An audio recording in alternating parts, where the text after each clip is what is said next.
Hello, hello, good afternoon, everyone. Hope we're doing well. Welcome to the stream.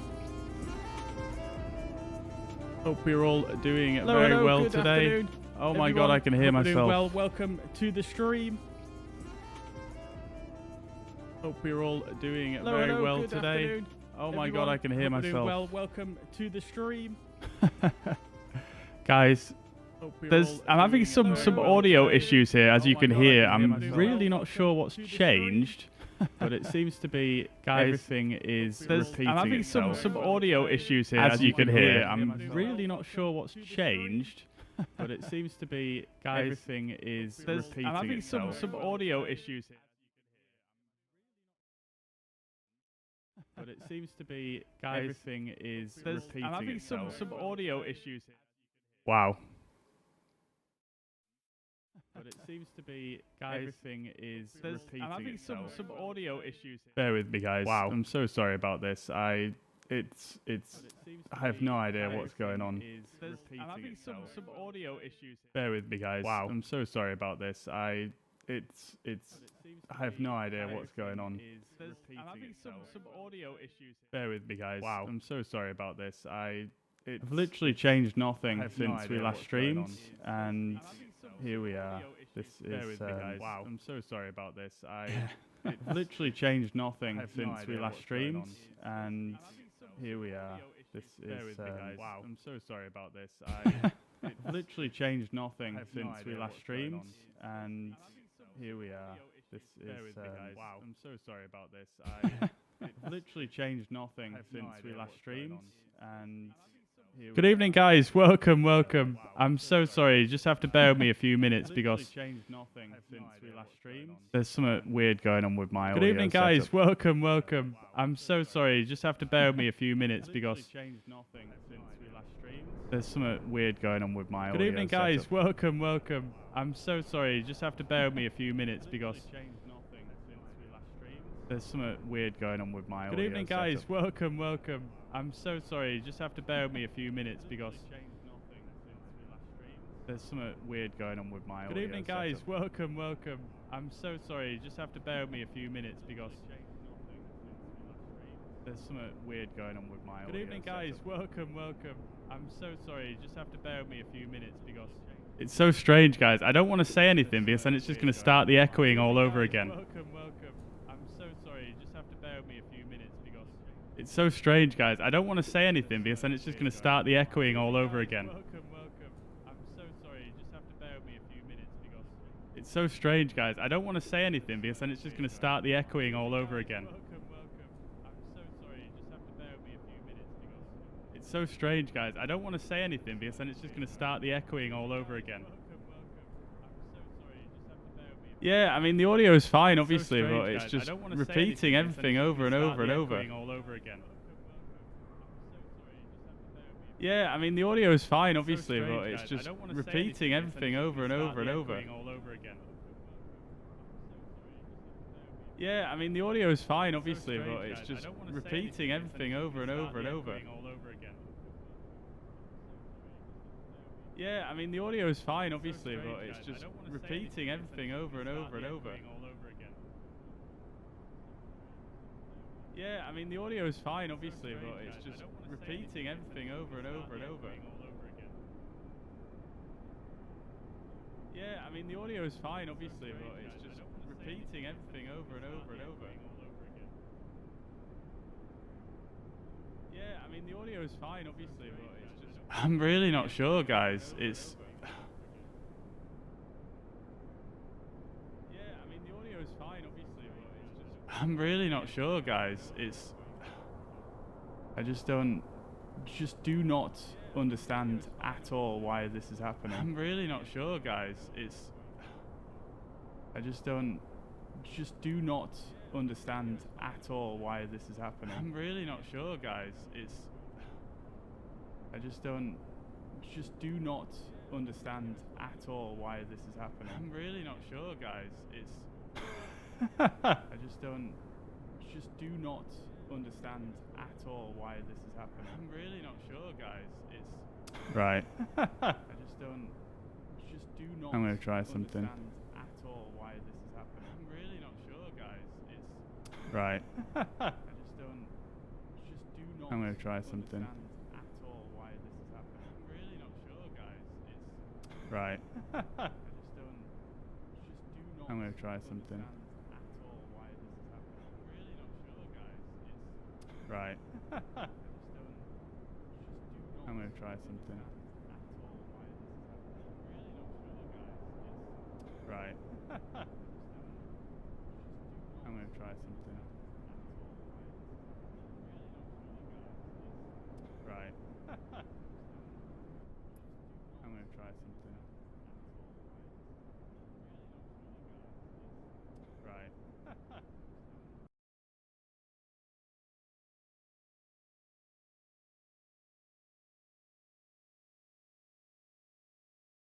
Okay, testing.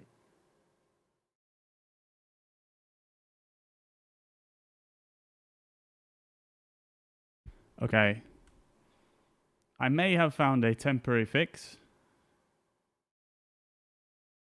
I think I might know what it is. Okay, so the real test then is, can I play some music and is it gonna do some weird stuff again? Let's see.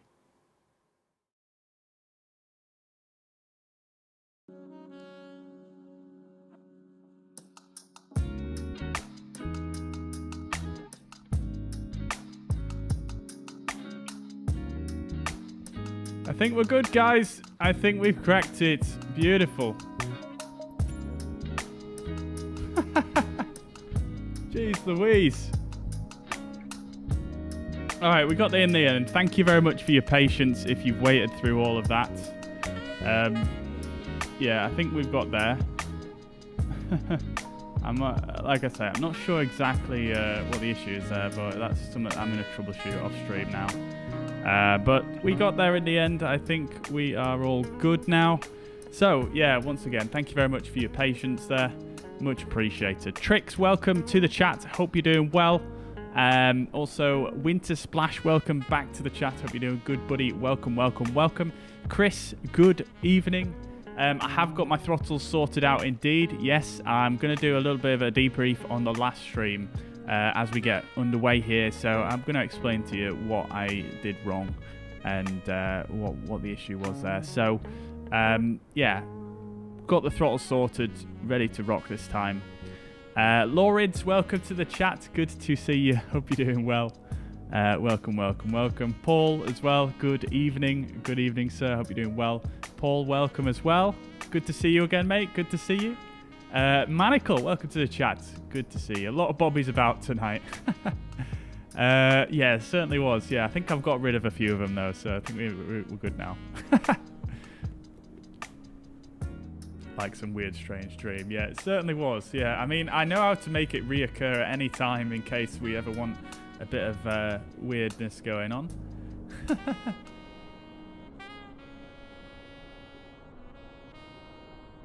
Leonard, welcome to the chat over on Facebook. Hope you're doing well. Good to see you. Welcome, welcome. Streaming platforms out of sync. No, it was nothing to do with that. No, it's something to do with my my audio. I run a few virtual audio cables to route my audio for the stream, and it was something to do with that. Now, not sure exactly, but I'll work it out off stream. Jonathan, Desmond, welcome to the chat. Hope you're doing well. Good to see you. Good to see you. Well, we're all here now and we're ready to rock and roll. So thank you very much once again, guys, for sticking with me through that. And yeah, we are going to just get right underway here then. So first of all, what I want to do before we go any further is, obviously we had a few little hiccups last stream. I wanted to just kind of run through those with you guys. And hopefully it will help you guys out. In fact, it probably won't help you guys out at all, because it's just my sheer stupidity that actually caused the issue. So let's jump over here then, and but what we're basically going to do, we're going to have a quick look at some of the bits from last stream, and I'm going to sort of see if I can break down what happened there for you guys. So initially we had some issues with the throttles. And obviously we ended up doing our initial takeoff with just one engine. and I actually realized what the issue was, and it was completely my own fault, really. Nothing to do with the CRJ, not a bug. It was completely my own fault. I had basically, in my control options, I had basically just bound the incorrect throttle to on here, basically. So I'd had these bound up incorrectly. What baffled me though more is that Microsoft Flight Simulator still seemed to show that it was correctly bound by these bars moving. So maybe a Microsoft Flight Simulator bug, but I've managed to rectify that one now, and that's all sorted. So that was just me being dim, so double check your settings if you do have that issue. And then secondly, I'm just going to have a quick look at this go-around that we did, because obviously when we did the go-around inbound to Stockholm on Sunday, so we had a bit of an overspeeding issue whilst we were initiating the go-around here, and I'm basically just going to show you guys what I did wrong and how you would do it better if you were going to do that again. Obviously I've practiced go-arounds in the past. I've done a video of it on it as well, obviously, but it's easy to get out of practice, and I thought it might be useful to you guys to kind of show what went wrong there. If I can get to the right part of the video, that is. Okay, so we're coming in on final approach here now. Basically what happened was the controller said there was another aircraft on the runway, someone on VATSIM. They were unresponsive and just taxied onto the runway without any prior authorization. So basically we ended up doing a go around. So we're about to initiate the go around here.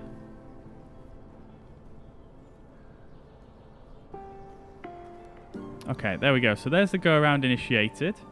So what I immediately do here is, you can see I'm reaching for the flaps. I bring the flaps up to flaps 8. And if we just give it a few seconds here, obviously we're on toga power now. We've got go around enunciated. I'm not pitching up enough here. I should have definitely pitched up a little bit more. As you can see, the climb rate starts to drop off a little bit. The flaps are still coming back. The flaps actually do come back to flaps 8, which I thought was the initial issue when I sort of analysed this from memory. And that was that's fine. So flaps 8 is okay. Now my main issue actually, and this happens surprisingly more, well, more than I care to admit, is I basically, you can't really see it here except for these 3 green down lights here for the gear. That was why we oversped, because I completely forgot to put the gear up. You can see here there's an overspeed moment. What I also did wrong here is that like I said, I didn't pitch up enough. I didn't pitch up to the 15 degrees required for a go-around. But I was also conscious that the level off was very low down for this go-around procedure, so I didn't want to overshoot it. But again, I still should have followed the flight directors on the initial part.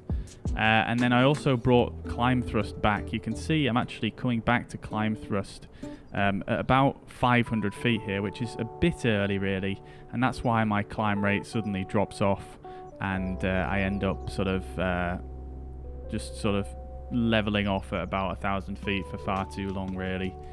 So that's what essentially went wrong.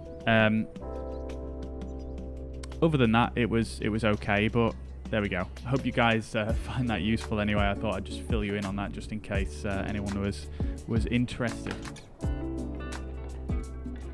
Music's a bit loud. Okay, thank you for letting me know. There we go. All right, cool. Okay, so let's start getting things underway. So after all that messing around, usually I use that first 10 minutes before the stream to actually start filling out my flight plan and things like that. But obviously today I've not really had a chance to do that, so I'm just going to quickly do that now. So we're going to go from Trondheim. We're going over to Bodø in Norway. So I'm just going to get that in on SimBrief now.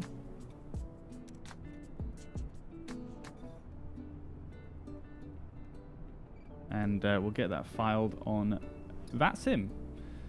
Pleased to see there's some people following along today. I think Winter Splash is coming along as well as Trix. Awesome stuff. I'll be connecting to VATSIM in a minute, so I'll be able to see you guys. Hopefully you managed to get my new VMR Winter Splash as well.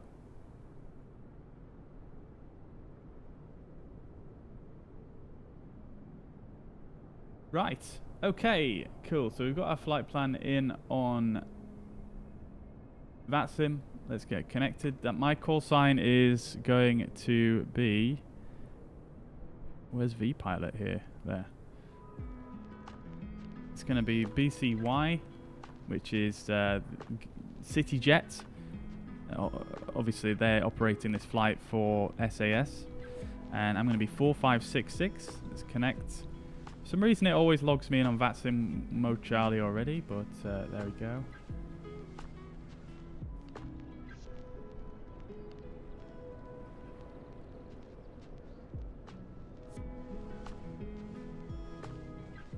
Alright, sorry guys, I'm just getting stuff done on my second screen here whilst we get set up, because it's, like I say, this is usually something I do beforehand.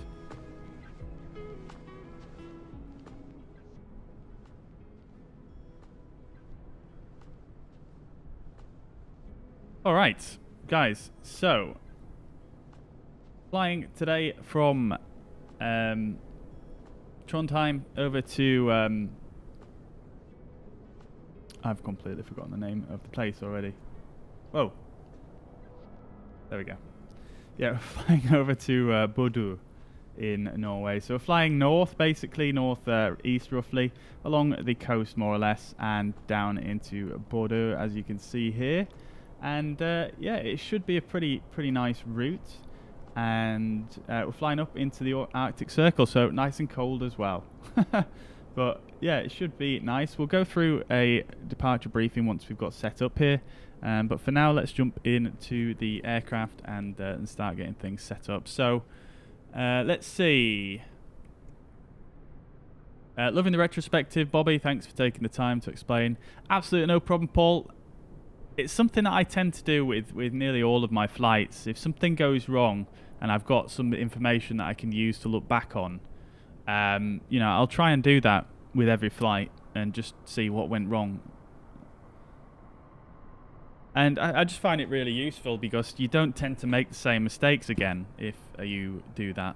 So it's definitely worth doing. And I hope, like I say, that was useful. Winter's got the version 5. Yeah, amazing, dude. Love to see it. Freeware or payware airport. This airport we're at currently, this is Trondheim by Joe Erland on aerosoft.com.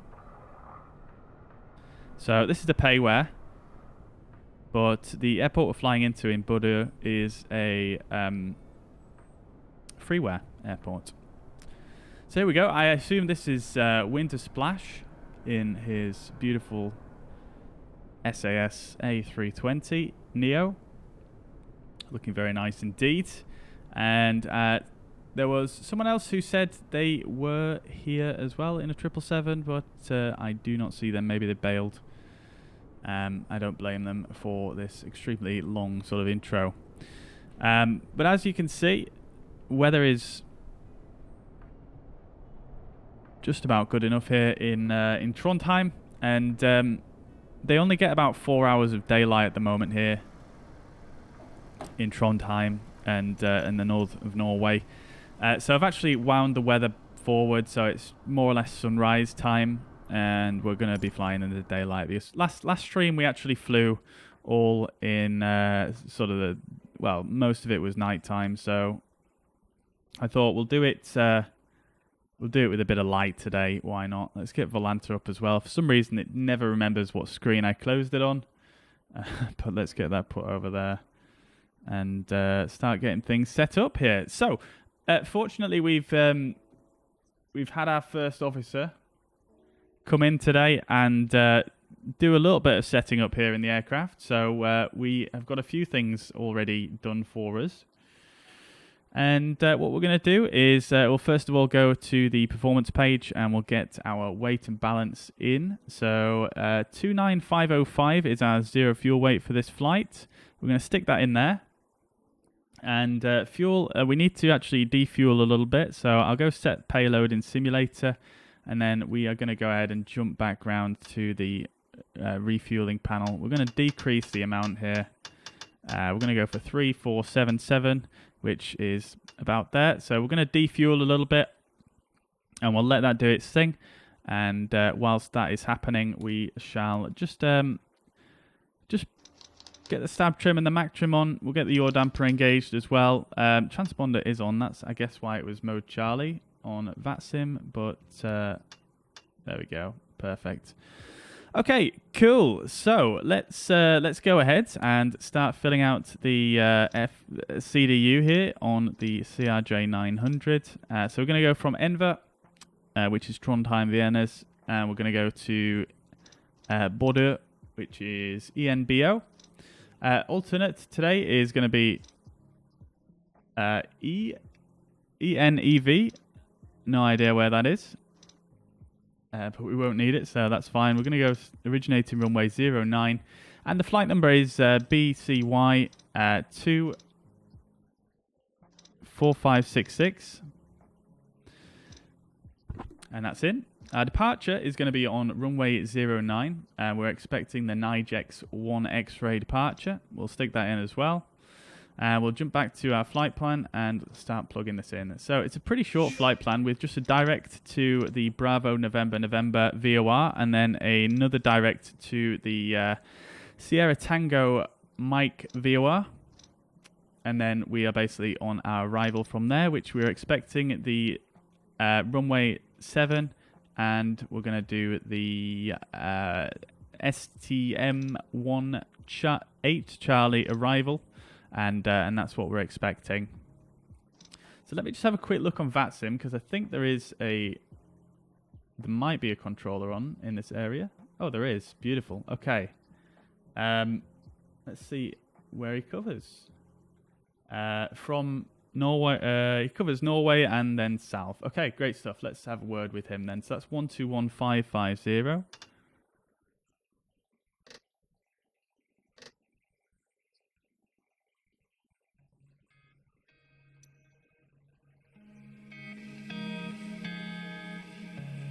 Okay, hopefully you guys should be able to hear the controller when he speaks.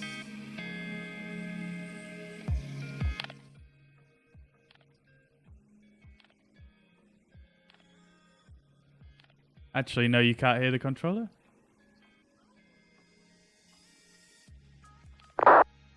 There you go. You should be able to hear the controller when he speaks now. Hey, Gonzalo, thank you very much for this sub on YouTube. Much appreciated. Thank you very much. Venom Films, welcome to the chat. Venom Films is asking, contemplating whether Navigraph is worth it. Would you recommend it for Microsoft Flight Simulator? Yeah, I'd recommend it for any simulator, really.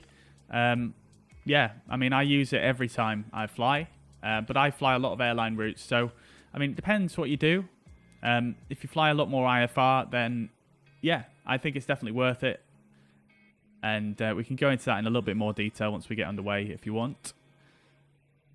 Skyrim 5260, descend 4,000 feet, QNH 1008. QNH 1008, descending to 4,000 feet. Alright, let me just get some details down here so we can get our clearance. But stand 42, look at this light coming in now. There's no ATIS on currently, so we are going to disregard that. So let's have a quick word with the controller then and see if we can get our clearance.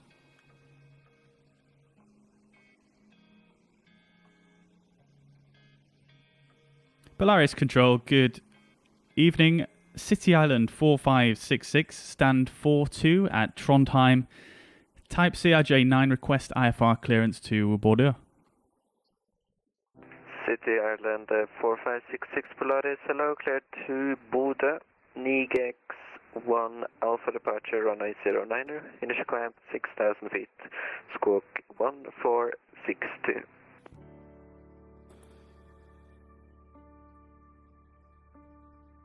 Clear to Bodø, NZXT 1 Alpha departure runway 09, initial climb 6,000, squawk 1462, City Island 4566. City Island 4566, read back correct. Okay, fantastic. So we've actually got a slightly different departure from what we anticipated. So it's a good thing we didn't execute this just yet. So we're going to go for the NZXT 1 Alpha, which is right here. So we'll select that instead. We'll execute that now, and runway 09 is correct. Just going to turn the comms down whilst I am getting ready here. What we'll also do is we'll get our squawk in 1462 before I forget. So that's in.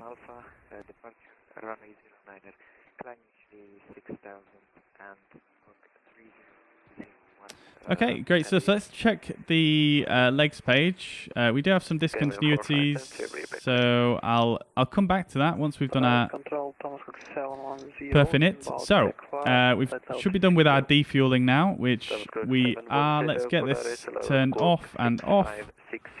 We'll come back over here and we'll init fuel from aircraft. For some reason that changed our zero fuel weight. Why did it do that? That's so strange. 29505.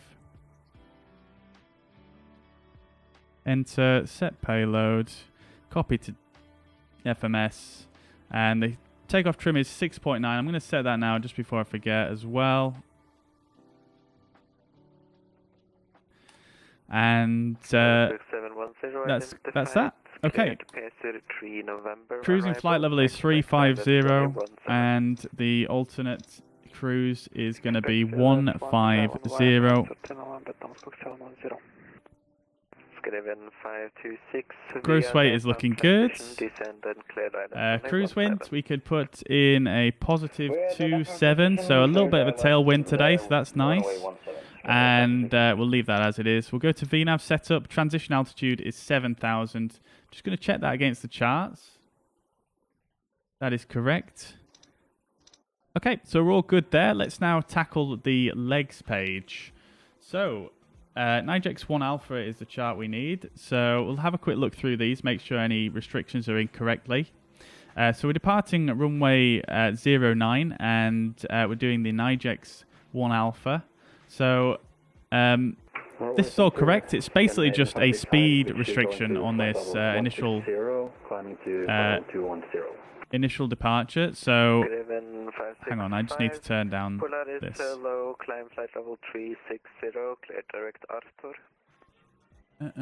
Why is he pronouncing the Sid? Not sure what you mean, Winter Splash. Polaris Control, good evening, Scandinavian 89 Juliet. We are passing flight level yeah, so we've just got a speed restriction of 220 at P-sub, which is our first turn outbound. So we'll go next, and this is going to bring us out. This is our en route portion here after NZXT, and then STM is part of our arrival route here into Bodø. So that is actually the Stromen NDB, and we're going to come in and take a right turn. Now,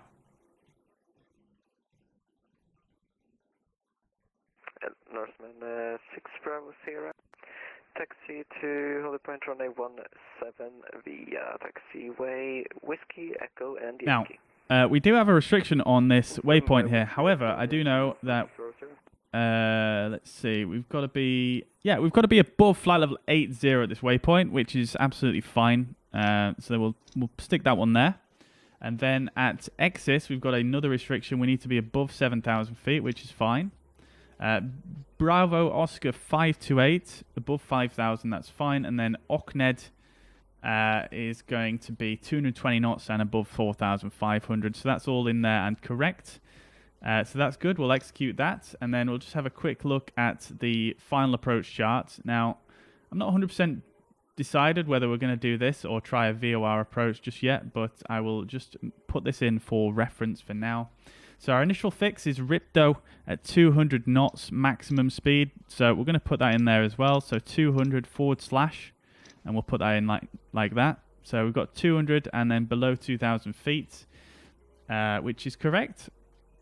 And then we've got our second fix here, which is where we will descend on down the glide slope to 1,500 feet. So very, very low down, actually. Short final, basically. Only 4.7 miles. So that's it. That's all good. And I think we can go ahead and execute. And we'll give that a check through on the plan page. Okay, so skipping through, we are going to take a left turn at P-sub and then out towards the north. And then following that out in a bit of a zigzag and then onto the arrival. And then we've got our vectors leg here. And then onto the final approach. Great stuff. So that's all good stuff. We're going to get rid of the missed approach for now and we'll just put speed on there for our departure, as we do have a speed restriction on that first turn, just to remind me there that is on there. The departure itself is a RNAV departure, so we're not going to tune any sort of conventional nav aids. All we really need to do is just follow the FMS data. That's all that done. Let's just get our initial climb clearance in, which is 6,000 feet. We'll turn on our flight directors here as well. And we're going to assume all the tests have been done by our first officer today. I'm going to go ahead and we're going to just turn on the hydraulic system. Oops. There we go. We'll turn the seatbelts on now as we've got fuel on board. Dome light can come on and windshield heat is already on. Everything else is looking good. We're going to turn the fuel boost pumps on now just to get the fuel flowing before we start the engines. We'll also go ahead and fire up the APU. So we've got APU in bight, APU shut-off valve open. That's looking good. Let's go start. Okie dokie. So, looking around here, I'm pretty sure we've got everything ready to rock. Let's do our before start checklist. Originating checks was done by our first officer before we actually got into the aircraft today, so pretty nifty. Actually, no, we haven't done a takeoff briefing yet, so let's go ahead and do that. Why is he pronouncing the SID like that? Not sure, to be honest with you. Not sure. Okie dokie, so let's have a quick look at our departure then. So, bringing up the fuzz pad here, what we're going to do initially is obviously taxi out. We are currently sat here on the apron. We can bring this up here. We're at stand 4-2. We're going to push back most likely. Well, we can only face north, so we're going to push back facing north. And then our taxi clearance is probably going to be Juliet Yankee. So a left turn onto Yankee there, and then runway 09 is obviously down here. Very simple taxiing here at Trondheim. So this is Yankee going all the way down, and then it'll probably be Alpha 1 for departure. Then we're going to take off runway 09, as you can see, out to the east. And then we are going to follow out to this first fix, P-sub.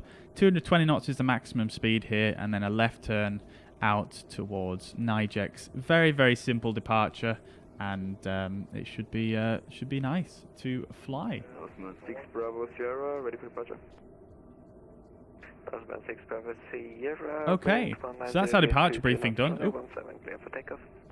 17, clear for takeoff. 6 Bravo Sierra. Let's go ahead and request a...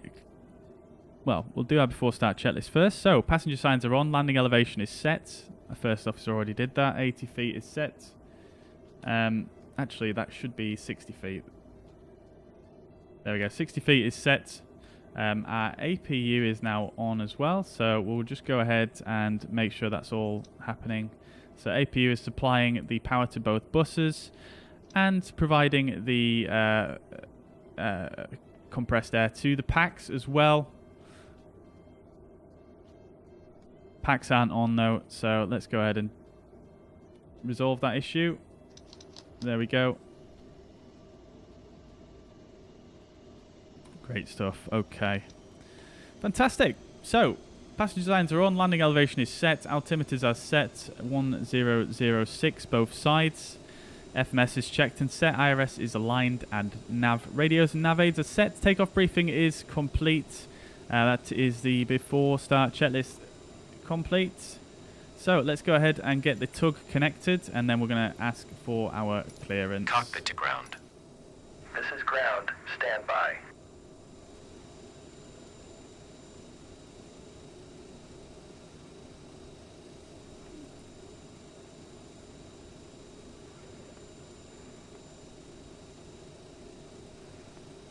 I'm going to turn my transponder on as well, so this the controller can see my squawk code. For some reason, the squawk code doesn't seem to be visible to VATSIM controllers in the CRJ unless you actually mode Charlie.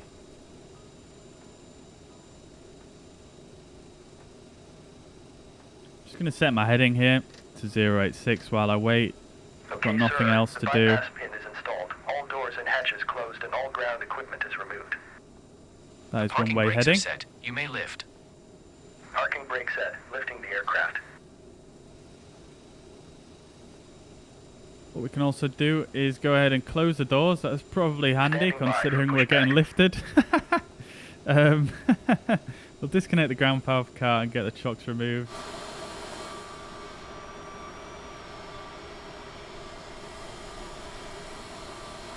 This airport is such a great scenery. It looks so nice.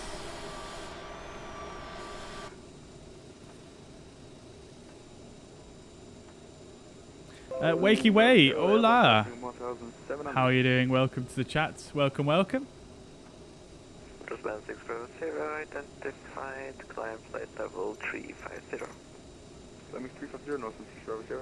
Okay, I think this guy's fully connected. He didn't say anything else, but let's go ahead and get our clearance now then. Good evening, 526, wind 190 degrees 22 knots, runway 17, cleared land.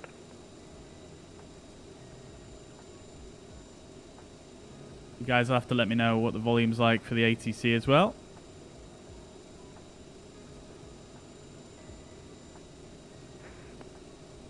Good evening, 526, cleared to land, runway 17, wind 190 degrees 22 knots. Cleared to land, runway 17, Channel 526. City Island 4566, stand 42 at Trondheim, ready for push and start. City Island 4566, push and start, approved, QNH, Trondheim 1005. Push and start approved, City Island 4566. Alright, cool. He's given us a new QNH. That's updated now. Great stuff. Okay. Hello, this is Cockpit to ground. Nova Chase to Charlie 1. My PC crashed We are because cleared of for start and Vulcan push. explained, Parking but brake set. I'm making a request in Okay, a cleared VFR for from push start. Beacon light on. Release parking brake. Okay, so clear to start checklist. Charlie 1, standby. APU is on. Electrics are checked. Takeoff data is set. Doors are closed and locked. Beacon light is on. Please release Fuel parking pumps and brake. quantity are on and 3.4 tons. Hydraulic pumps are auto and on. Parking Please brake release parking is brake. off. Parking brakes are released. Commencing pushback. You can start the engines in sequence. It will start in the sequence. Alright, let's do it. How far's the flight? Literally just started. Yeah. As you can see, just pushing back. Alright, let's go ahead and get the right engine fired up. So, right engine starter.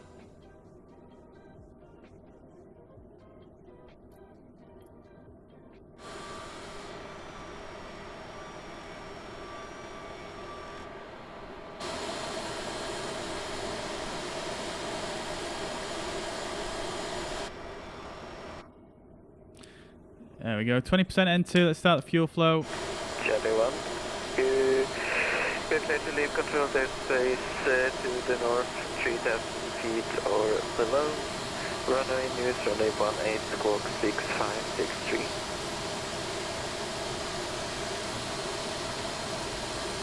Charlie 1, thank you for that. 3,000 feet or below, runway 18 news, squawk 6563. Charlie 1, we were correct. Status approved, QNH 1015, report ready to taxi.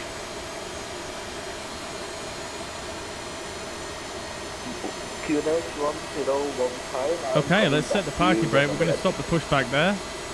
Okay, pushback completed. Release engine parking brake. All boarding, Alpha. Parking brake Okay, set. that's one good engine start. Let's go ahead Parking with brake the set. left engine start now. Thomas Cook Ground. You may 0390 disconnect. when ready, descent for Okay, level sir. Clear to 130. disconnect. Pin has been removed. See you at the side. Have a good flight. Holding position, waiting for the visual. Thank you and goodbye. I wish I had access to mods on the Xbox. Yeah, that'd be good, mate. That'd be really, really cool. 20% into, let's start the fuel flow. 4004, Stavanger, stand 15, request clearance Gardermoen. But it is, yeah, it's still great, and there's plenty of stuff to come to Xbox just yet. So we'll see what happens in the future, mate. It's pretty exciting, to be honest. Thomas Cook 0390 correction, flight level I see that you're a 100 CRJ, but not the SAS livery. Oh no, that's annoying. What livery am I showing up in? Thomas Cook 0390 when ready, flight level 100, 100. That the Thrustmaster Airbus Quadrant? It certainly is. Thomas Cook 710. Okie dokie. Descent flight level 100. Looking good. Left. Let's see. Descent flight level 100. Yeah, we're looking good. Starter's just tripped off. That's fine. Leverage control, good evening. Okay, great stuff. Let's check the electricity then. So, IDG's both supplying both AC buses. APU still providing Flight level 320. air to the pack. So what we're going to do, we'll go ahead and turn the APU off. And it's now being fed by the engines. That's great. We'll turn the APU off fully. Okay, 4004, stand by. Just give another little ping of the cabin to let them know we're about to get underway. We'll get the nose wheel steering armed. We'll get the reversers armed as well. Clear to Gardermoen, 8 lap, cushion up, lap 1 Golf. Departure runway 18, finish climb 6,000 feet, squawk 2510. Just going to make sure the TCAS is on above. Cleared Gardermoen, reply 1 Golf departure, climb 6,000 feet. Alright, after start checklist, generators are in auto, electrics are checked, bleed valves are auto, packs are on, APU is off, anti-ice, that's the point. Actually, I keep forgetting it's winter now, so we're going to have to probably make use of the anti-ice. Yeah, we've got 9 degrees outside, so let's go ahead and turn the engine anti-ice on. Level 120, clear direct Titla. And the nose wheel steering is armed. That is after start checklist complete. We'll do our taxi checklist now as well. We're going to set flaps 8, and we'll do a quick flight controls check. So, flight controls page. Charlie 1 is ready to Full left on the ailerons, full right. If you want, I can take whiskey 2 Full and up. depart on 18. Full down on the elevator and 18, neutral. whiskey 2. Full left on the rudder and full right on the rudder and neutral. Flight controls check complete. Whiskey 3, Charlie 1. Trims agreement checked. Thrusters are armed. Flight instruments are checked. Brake temperature is checked. Requesting further climb. Nice evening. Taxi checklist complete. Our pushback wasn't the most accurate in the world, but hey ho, it's Microsoft Flight Simulator. What are you going to do? Climb 360, easy 5221, thank you. City Island 4566 ready for taxi. City Island 4566 taxis. The runway 09er via Juliet and Yankee. Taxi runway 09 via Juliet and Yankee, City Island 4566. Alright, there we go. We've got our taxi clearance. So we'll turn our taxi light on to indicate to other aircraft that we have got our taxi clearance, and we'll release the parking brake. I'm just going to let it roll under its own power. We've got the anti-ice on for the engines, so it is going to just start rolling.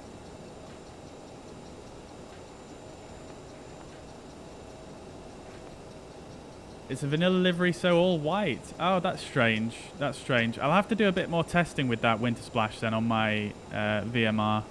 It's just because, obviously, you know, CityJet are going to be using... They use a different ICAO code to SAS. So, yeah, I'll need to do some testing on that one.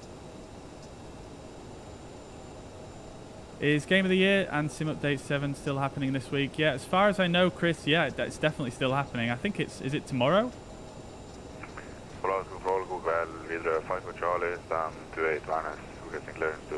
Got our colleague over there. Beautiful stuff. No, clear to Gardermoen, 2 now 1 Alpha departure, runway 09er. Initial climb 6,000 feet, squawk 6. Guys, can I just take a minute just to show you guys how amazing the taxiway signage is at this airport? Like, look at this sign right here. That is so good. It's just so clear. Do you know what I mean? Initial climb is 6,000 feet and squawk is 6240. Absolutely love it. It's so easy to read. I wish all airports were like that. So we're taking a left turn onto Yankee here, and basically just going to follow it down to the runway. So let's take care of a few other things whilst we are on the taxi out here. We'll get our crossflow to manual.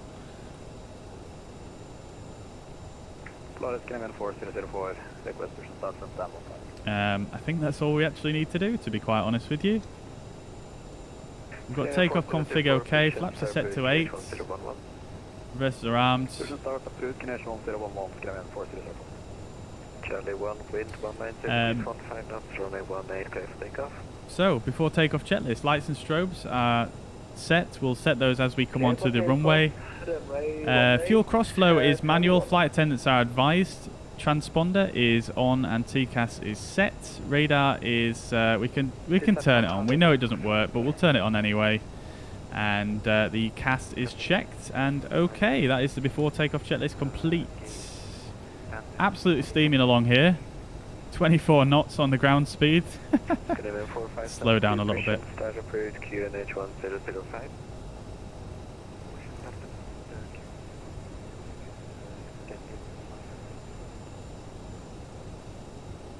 Skyline 1470, you have frequency. Hey, firm, try to call you up. Mark up, maybe blocked on Skyline 1470, hello. Cleared Lunip for Mike arrival, descent flight level 120, when ready. Cleared Lunip for Mike, level 120, when ready, Skyline 14. Alright, here we go, guys. Here we go. Let's do this. I can see there's 20 concurrent viewers on YouTube. You know what I'm going to say. We've only got 10 likes. If you enjoyed the stream so far, I'd really appreciate it if you left a thumbs up on the stream. Much appreciated. Thank you, thank you. And same goes on Facebook as well, except I don't quite get the stats that I get on YouTube, so... Runway 09's clear for takeoff, City Island 4566. Okay, we're clear for takeoff. So I imagine that means we can use more or less whichever entryway we want, but I'm going to go right to the end here. I love this taxi out, like look at this. Look at this, right along the water's edge.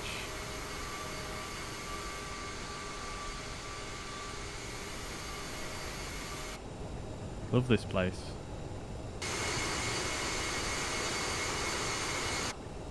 Oh.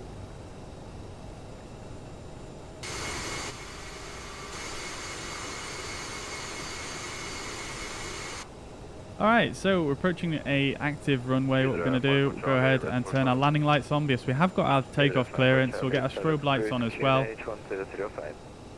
Before takeoff checks are all done, we'll activate the takeoff mode.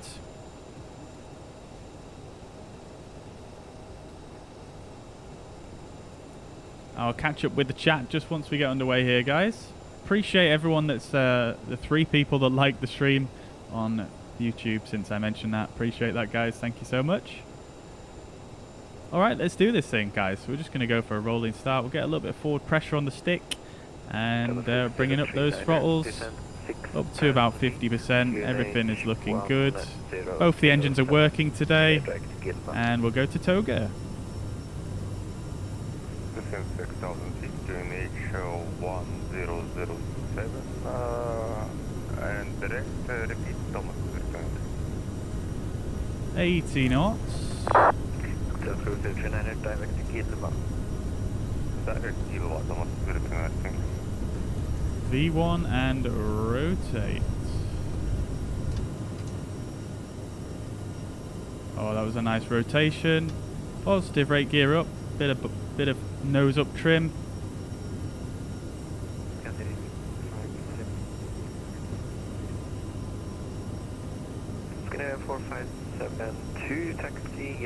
Beautiful stuff. We're going to go to nav mode and climb.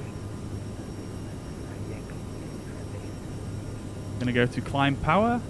we'll get the autopilot in, and we're going to start accelerating to 220 knots, which is our restriction at this first turn. Taxi Romeo Golf to hold point runway 18. So we're accelerating nicely. We'll go to flaps 1. And approaching VFTO, we'll go to flaps 0.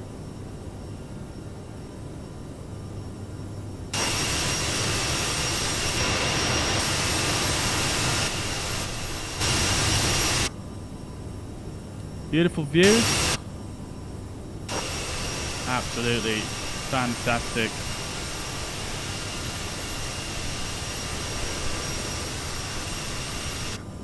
Initial climb clearance is 6,000 feet, so we're just going to have to bear that in mind. We'll probably be expecting another clearance pretty soonish. We'll get our reversers disarmed now, as we have not rejected the takeoff. Not rejected the takeoff. We'll get a probe heat on. That is one thing that I somehow forgot. Blame the first officer.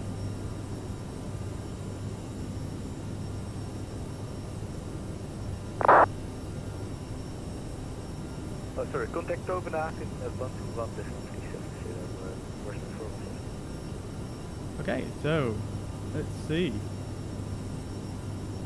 Hopefully this controller will give us some further clearance momentarily. Oh, baby. What's happening here? We've got quite a bit of a tailwind. Okay, Alt cap. Gonna come back off the power here.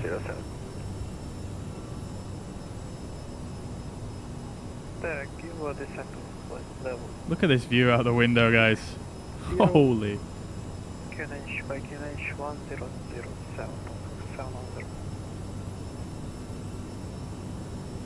City Island 4566 identified, climb flight level 170. Climb flight level 170, City Island 4566.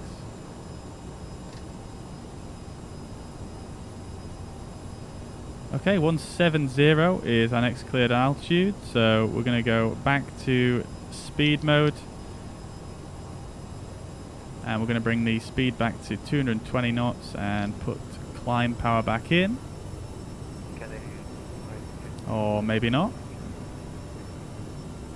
We'll just leave the power back a little bit for now. 4572, wind 068 degrees forward, runway 09 left takeoff. And we are cleared to a flight level, so we're going to go to standard pressure. And it keeps doing this for me with speed mode for some reason. It seems to kind of just ignore the speed that I've put in. Let's see what happens now. Anyway, we've passed that turn, so we don't need to go 220 knots anymore. We can go 250 now. Wind 180 degrees, 17 knots, runway 18 clear takeoff. So you guys could see what happened there, though. So the aircraft was actually, when I selected a speed, let's see if it does it now. Yeah, so there you go. You see how it's just gone straight through 250 knots. It's still accelerating. So what the aircraft should be doing right about now is it should be pitching up in order to maintain 250 knots, but it's not. So I'm just going to disconnect and remove both of these modes.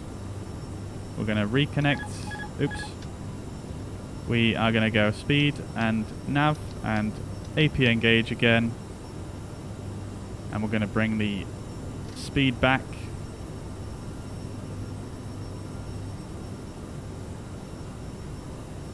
Let's see what it does. Yeah, it's ignoring it again, basically. So I'll just bring the power back myself.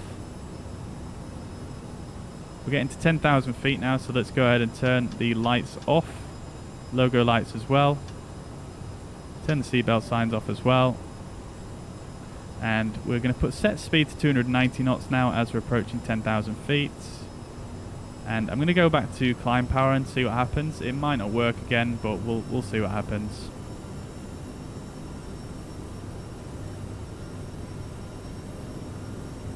Yep, it's just going to bust straight through it again.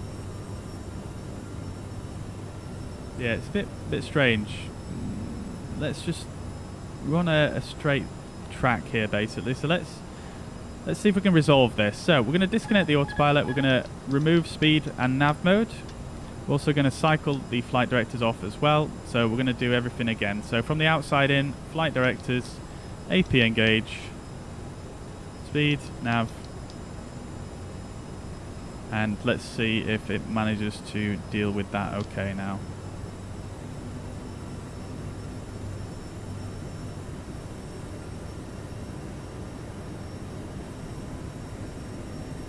Nope. It's doing it again. I really don't understand why it's doing that.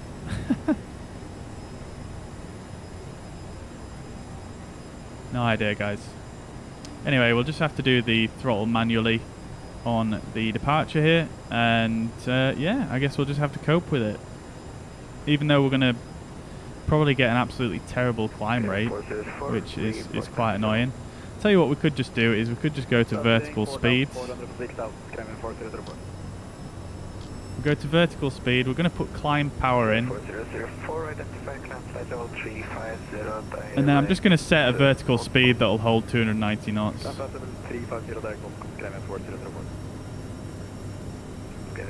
So you look at this climb rate you can get on climb power.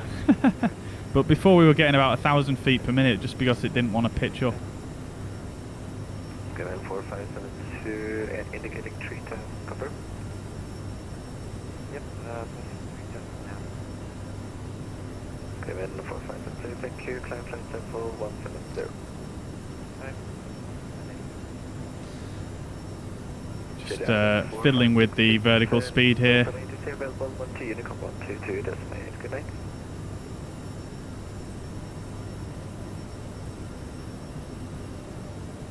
That might have been for me. I think I missed it. 054 Charlie, wind fairness is 070 degrees 7. Okay, cool. We're off.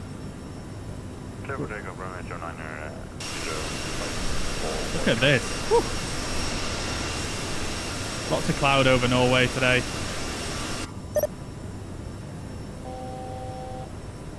Oh yeah, that call was for me. That call was for me.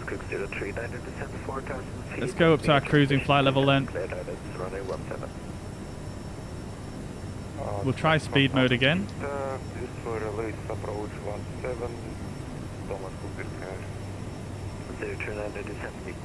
Yeah, see, there you go, it's working this time. See how it's pitching up now to maintain the speed.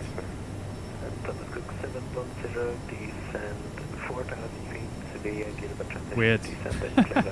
Weird. Oh, bit of a stutter there. City Island going for 122.8. City Island 4566. Sorry, I missed your call. Oh, I blocked him. I'm just going to get off the frequency.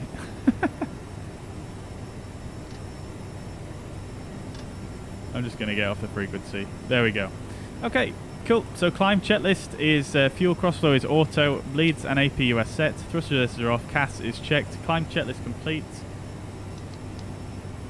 There we go. Nice little departure that, except for weird issues with speed mode, but as you can see, it seems to be working again now. So I'm a bit unsure as to what was going on there, but it seems to be all good to go after a bit of fiddling about. So we got there in the end. Alright, let's see if we can catch up with the chat then. So let's have a look. Okay, now then Mike, how you doing, brother? Welcome to the chat. No problem at all, mate, no problem at all. Oh, is that what it said, Mariner? 2 days? Come on, bruh. Yeah, Facebook's a little bit touch and go at the moment, isn't it, really? Dave Hood said, welcome to the chat over on YouTube. Hope you're doing well. Welcome, welcome, welcome. I'm using the excellent AIG after your tutorial and was wondering... 1 second.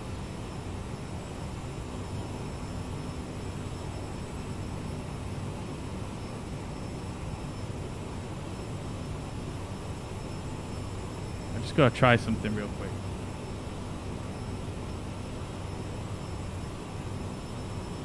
Make sure this is still working. I haven't tried this in a while.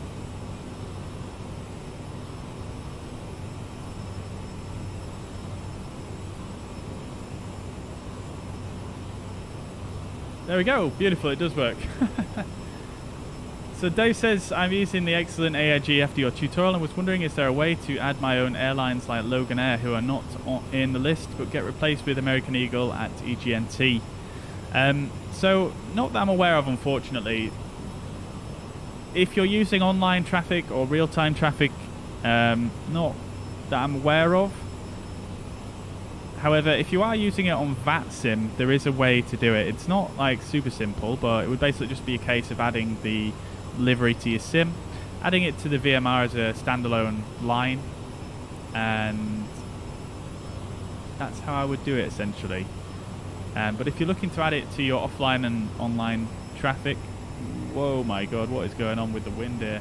Hang on, let's have a we've got a bit of a crosswind, only 40 knots though.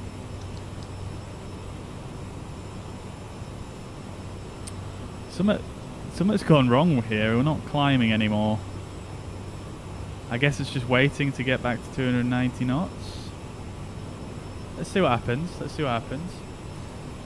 But yeah, Dave, I hope that answers your question. One thing to bear in mind though is that the AIG beta is only just starting really, so they're probably going to add a lot more stuff, including Logan Air. You know, Logan Air are a fairly well represented airline in the flight sim world, as far as I'm aware. So I'm fairly certain they will add models for Logan Air at some point, including their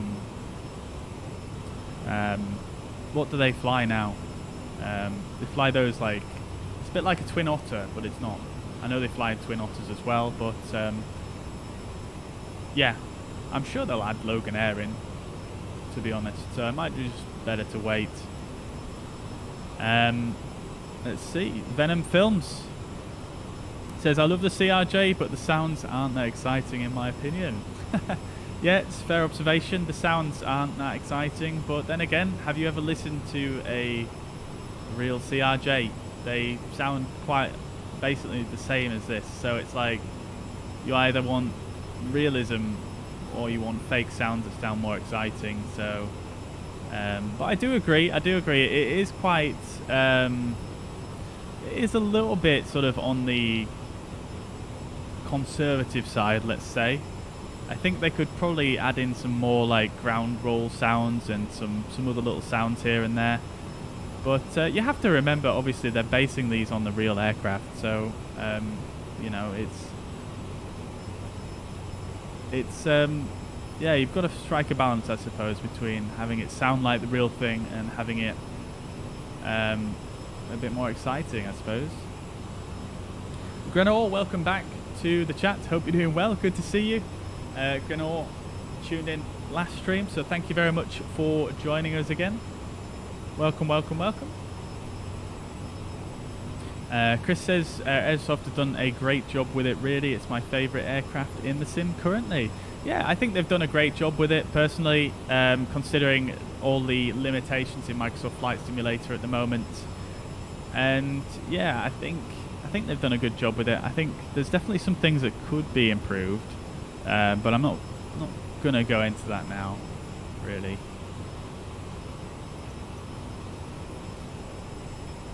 Let's see. Good to know I'm not alone with. Oh my god, brilliant! I've got to throw your message up there, Nopelius, because yeah, I've never come across that in the CRJ-7, to be honest with you. But yeah, seems to be since the new ones. Let me just turn the anti-ice off here. We don't need that anymore. Ever since the new ones were introduced, it just seems to be a bit buggy on that front. Question for you, Nopelius. Are you using a... okay, we're on Mach numbers now, and half banks come in. We're actually going to reduce the speed to Mach 0.74 there for the rest of the climb. So Napelius, are you using Axis and O's to turn on the autopilot by any chance? Because that's how I do it. I wonder if that's something to do with it.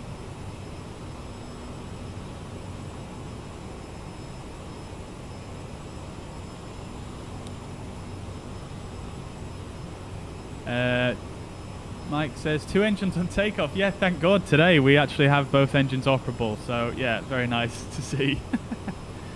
Let's see. Can't seem to figure out why it happens either. Some flights are just fine, even though procedures are the same.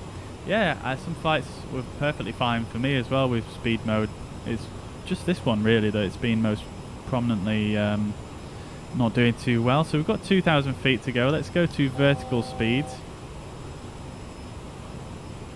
1,000 feet to go even. Let's go to 1,000 feet per minute here. And we'll actually go to 600 feet per minute as well. Just going to bring the thrust back a little bit as we level off. Okay. Chris, you've not seen that? Yeah, that's strange. Yeah, I wonder if it's something to do with Axis and O's. I wonder. Grenor says, I downloaded your recent VMR, but on my vPilot I get red error messages that aircrafts are missing and corrupted. What am I doing wrong? Yeah, I had someone else actually post this earlier on one of my videos, and I think it was actually Winter Splash who's in the chat also. Do you have other VMRs installed as well as my VMR, or is it just that one? Move from Facebook, the graphics are better here. Yeah, Mike, they actually are. They actually are. YouTube's able to take a much higher bit rate than Facebook, so yeah, tends to look quite a bit better.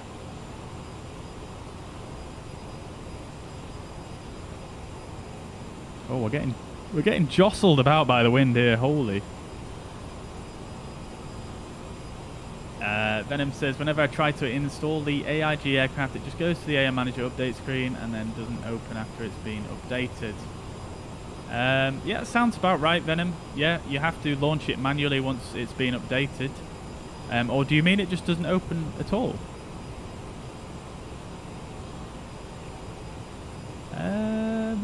Let's see. Okay, good question from Paul. Any difference to the 700 apart from the visual model? Yeah, I mean, it's not just a visual change. Obviously, the aircraft has got a different flight model as well. But that is about it, really. It's not just a visual change.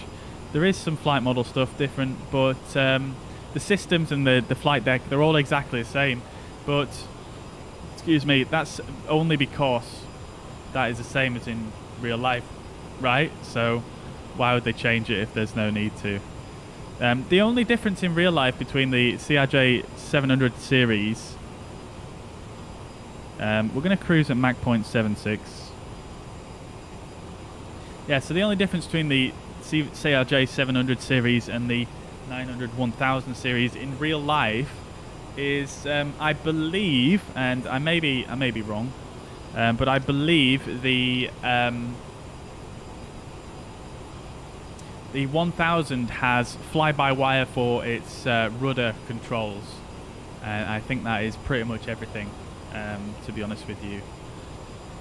And I think that was probably even an option as well. So yeah.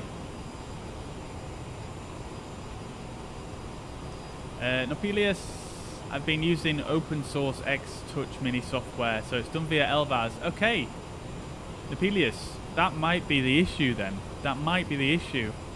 It might be something to do with activating speed mode with LVAS. They might have changed some of the LVAS, and we might need to go and have a look at that. I don't know how recently you've changed your LVAS for this aircraft, or if you changed them at all from the 700. I didn't. So yeah, it might be worth having another look at the LVAS. I might have a look at that. So it's good to know that we're kind of on the same page here. And obviously Chris mentioned in the chat as well, he's not really noticed this issue. But I wonder, Chris, are you able to confirm for us, when you activate your speed mode, are you doing it on using your mouse Are you using a controller? Are you using an external application like Axis and O's, for example?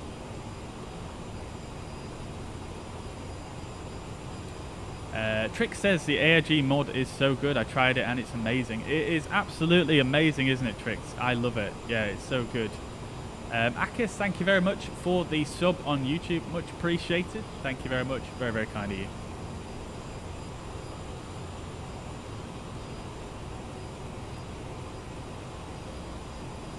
Grenell's just mine. So you've got just my VMR in and you're still getting the red errors.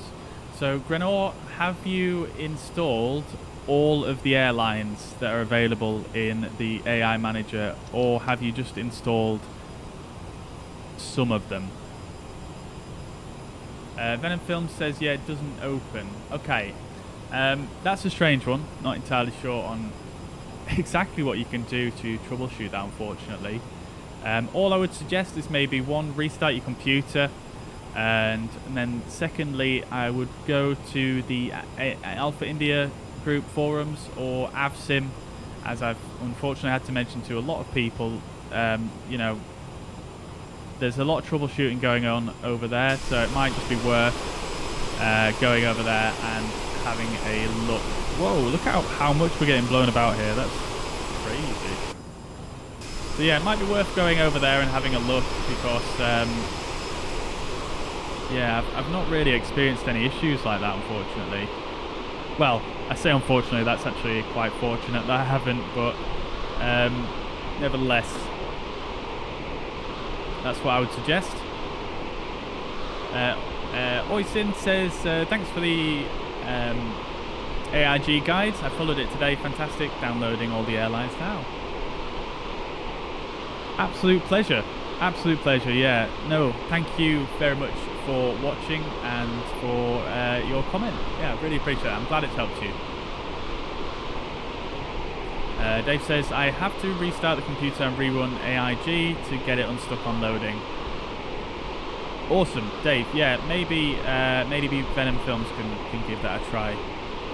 But it is beta. It's beta software, so it is a bit buggy at the moment. It is going to require a little bit of patience in some cases, so that is I think probably the best thing to do there.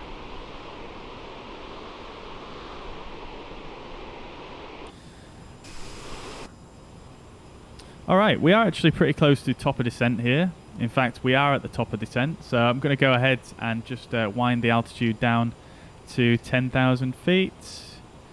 We'll get vertical speed in.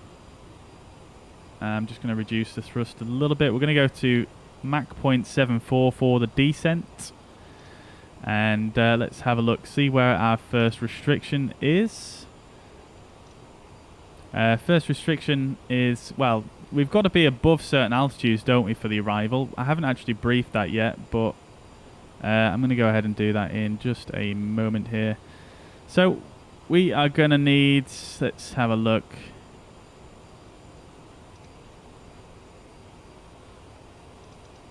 So we're going to start with about 2,000 feet per minute, I think, is going to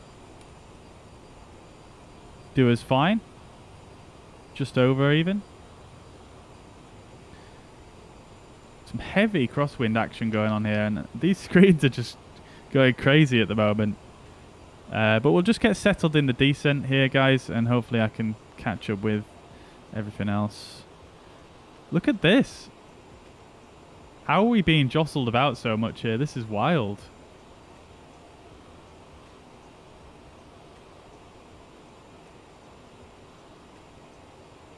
Alright. Chris says, does the VNav button do anything next to the heading knob?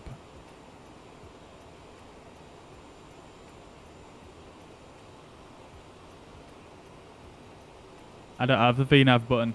I assume you mean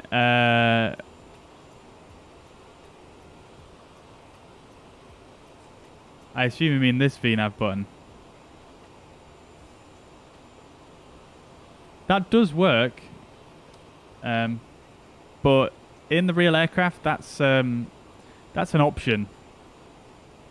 That's an option that apparently pretty much 99% of carriers did not take. So it's not very realistic to use it, but you can use it. It is something that does exist on the real plane. I mean, well, who am I to say you can or can't use it? Of course you can use it if you want, but yeah, in terms of real ops, it's not very often used from what I've learned.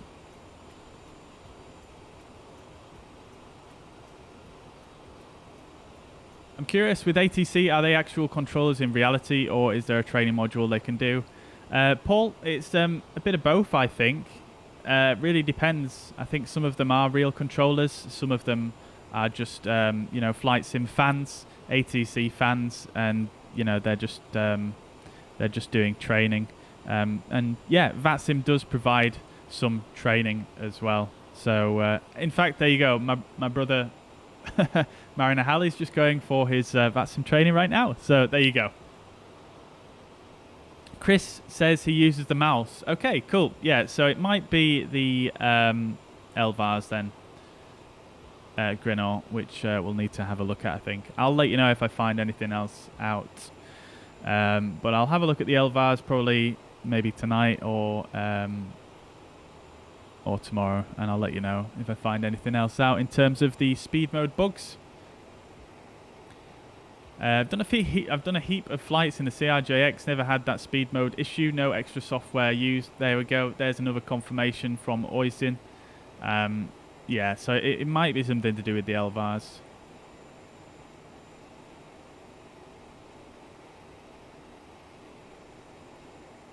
Paul says possibly others have different liveries that would cause issues with the model matching. Yeah, I'm not sure. It depends on your VMR, I suppose, doesn't it? Whether it would cause issues.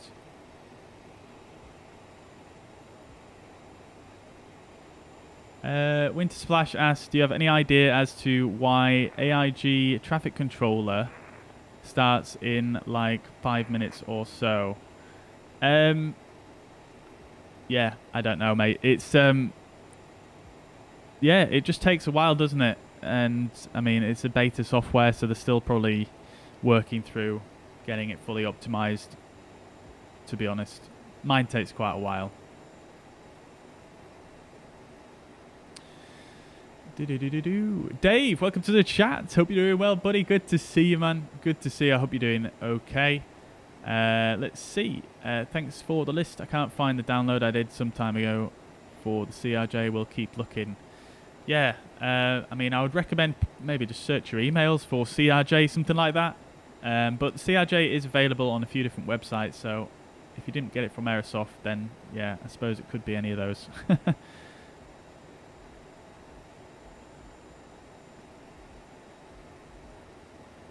Napelius as well with a very good point. And the carriers that have the VNAV option don't seem to use it, just like the HUD, exactly. Yeah, it's I think CRJ pilots, they just don't really like the bells and whistles, and they just take it, you know, with fairly raw data approach. And yeah, I never use the HUD either, to be honest. I imagine the HUD is probably better in real life than it is in the sim, but I still just think it just obstructs my view, to be quite honest. I don't really like it.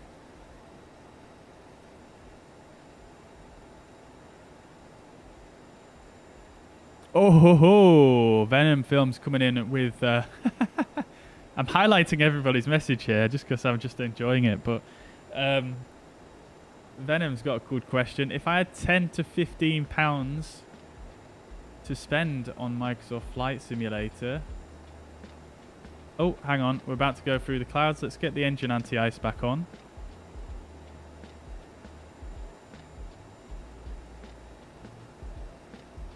Okay, let's see where we are. We've just passed through STM, so we're on our arrival route. It's probably a good idea for us to go ahead and brief that. So I'll just try and answer Venom's question first of all, real quick.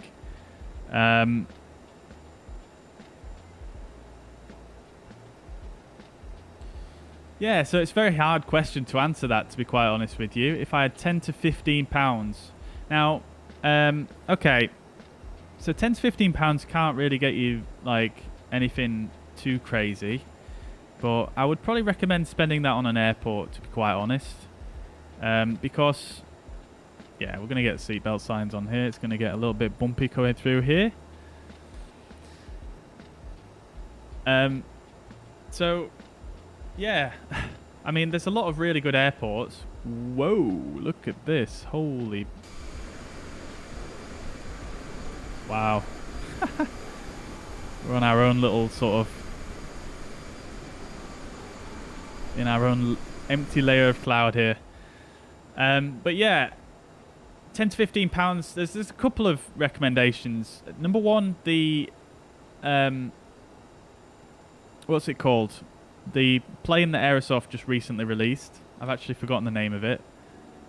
That looks like a very good deal. I haven't got it myself, but I'm definitely going to get it. The Junkers JU52. I think that's a very good deal for an aircraft in this sim, and that will fall within your budget there. Otherwise, I would recommend an airport.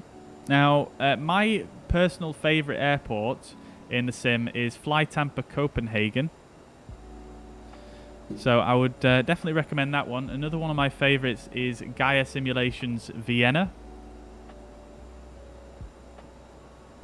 And then I would also recommend Pyrig Devco Edinburgh as well. There's a lot of good airports, but those are the first three that come to mind.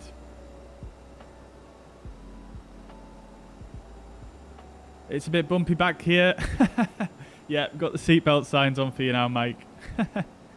HUD should be much better when they update it so it's collimated. Sim Update 7 adds that capability. Yes, it does, yeah, Nepelius, yeah. I mean, is that really going to make much of a difference, though? How much of a difference would that make? Because isn't a collimated HUD just basically so... You know, it's just a visual thing, really. It doesn't actually change the way the data's represented. I don't know. Maybe I'm wrong. But anyway, I still don't really like using them. JU52 is about 15. Yeah, exactly. Yeah, it's... Yeah, and you get two variants, don't you? A bunch of liveries. I think that's a very good deal, to be quite honest.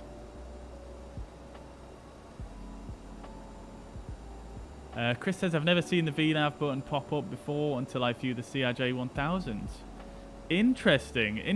Maybe the VNAV button is different on the 1000. I don't know. I haven't actually used the 1000 yet. So I'll have to look at that. And look at this. You can see there's a little bit of ice building up on here. A little bit of ice. So what we're going to do is we're going to go ahead and stick the wing anti-ice on now as well. We're also approaching 10,000 feet, so I'm actually going to idle the throttles here and go to 1,200 feet per minute descent rate, and that should start to slow us down a bit to 250 knots. Actually, we can go a bit more than that. We're nearly at 250 knots already.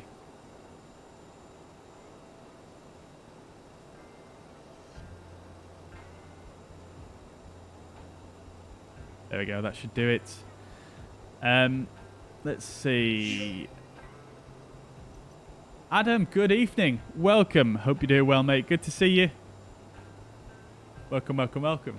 These cloud formations are amazing. Yes, they are, aren't they? But they're kind of long gone now, unfortunately. Okay, approaching 10,000 feet. Guys, I'm going to need to sort of get my head down here because we've got the approach coming up.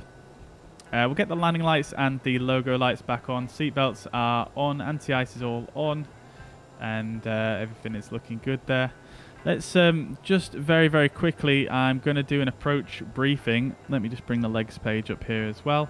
But I'm just literally going to speed through it because I don't have a lot of time to do this because I've just been chatting away with you guys.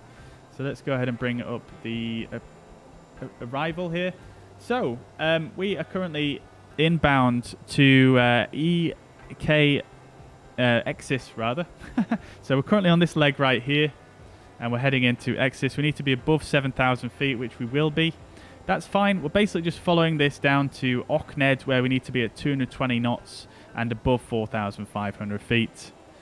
From Okned, that is our initial fix. We are going to come from Okned here at 220 knots. We're going to come in towards Ripdo for the ILS. and then we're gonna finally descend from our platform altitude of 2,000 feet to 1,500 feet, and then we're going to descend on the 3-degree glide slope.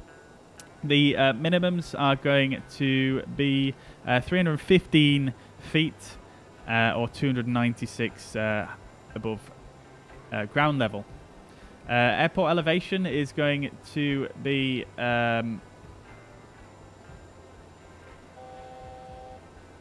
oh, we're about to get altitude capture. I'm going to keep the descent coming here.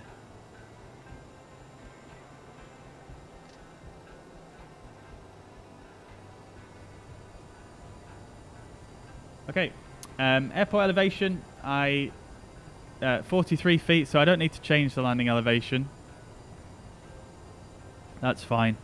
And that's it really. It's fairly standard ILS, except for the final is actually very short. It's 4.7 miles, so yeah, we don't have a lot of time to get configured. So that's it really. We'll do a quick taxi briefing once we get a bit closer, but for now I don't, like I say, have too much time here. So let's go ahead and get a METAR. UNH is 1008, so I'm actually going to set that now as we've just come through the transition altitude at 7,000 feet. Just going to press B on my keyboard and make sure that actually matches up with the sim, which it doesn't. 1003 is in sim, so in fact it was 1003, wasn't it? I'm just being dumb. Okay, so that's all fine. That's set in. We're going to reduce the descent rate here because we're just dropping below the profile a bit. Now, I was going to consider doing the VOR approach, but I don't really have time to get that set up now. So we're just going to go ahead and do the ILS. I'll catch up with the chat as well, guys, once we are sort of a little bit more, well, when we've landed, basically. So we're on profile here. We do want to slow down to 220 knots, so I'm going to just move my speed bug right like so. And we are just going to start to slow down a little bit more here. We're also going to do our descent checklist. So landing elevation is set. I'm just going to click this down by 2, so we've got 20 feet here on the landing elevation. That's a little bit more accurate. Fuel is checked. TCAS, we actually forgot to set that, but I think we're fine in terms of traffic. TCAS is set, radar is on, CAS is checked, landing data is set, and the approach briefing is complete. That is a descent checklist complete. So we're definitely in IMC here, guys. Although we can see a bit of the ground below us. Very nice.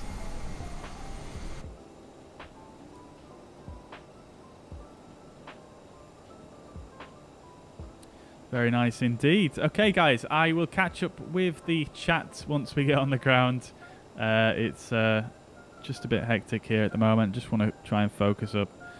All right, so I'm actually going to put RipDo on top of this vector's leg so it fills that section in for me. Just making things a little bit easier. Bodø traffic, City Island 4566 is on approach for runway 07. Looking to do the ILS 07. We are currently 80 miles out from the airport, City Island 4566. So just making an announcement there on Unicom. Oh, look at that. We're coming through the clouds. Slowing down to 220 knots, which is what we wanted to be at this waypoint Okned. We'll bring up the missed approach here as well on the MFD.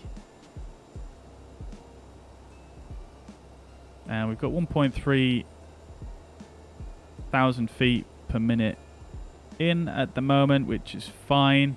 We're going to get a bit more power in, and we're going to slow down to 220 knots here.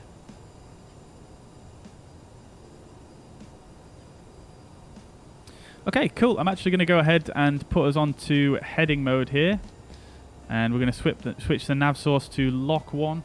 The inbound course is 072. So we'll make sure that's set, which it is. Look at this. Woohoo! Beautiful. There's the runway just there. So we're going to start slowing down to 200 knots now. And we're going to go ahead and do the landing checklist now because this is a very short final segment. So landing checklist, flight attendants are advised. We can always just give them a little ping if we want. Doesn't make any sound, but never mind. Passenger signs are on. Thrust reversers are armed. Landing gear we can put down when we get configured. And the slats and flaps will be set to flaps 45 for this arrival. We're going to go ahead and set our landing speeds there as well. And just checking on the speed here. We're getting a bit slow. I'm going to go ahead and just get flaps 8 straight out there. Just because we've dropped below 190 knots. We're going to go ahead and hit arm approach mode. So we've got lock 1 glide slope. And we're not going to get too quick here because we do have a very short final here. Oh. Why is this playing? What in the world? No, that's the MCA. Okay. Right. So lock 1 is armed. Glide slope is armed. We're 170 knots. We're going to go for flaps 20. Lock 1, capture. I'm going to turn down the music a little bit for the arrival here. And I'll turn the sim volume up a bit.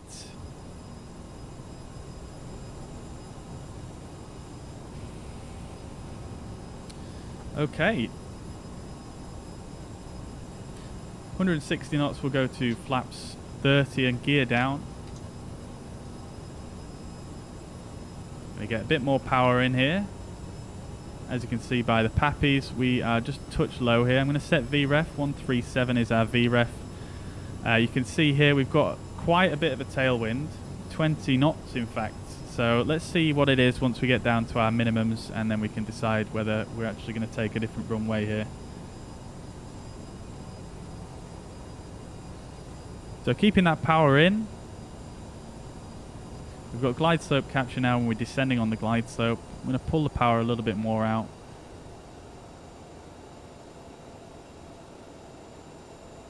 Five miles to go. Wind is bleeding off a little bit, so that's good. And minimums we actually I forgot to set here. I'm just going to go ahead and get those in. So our minimums are 276.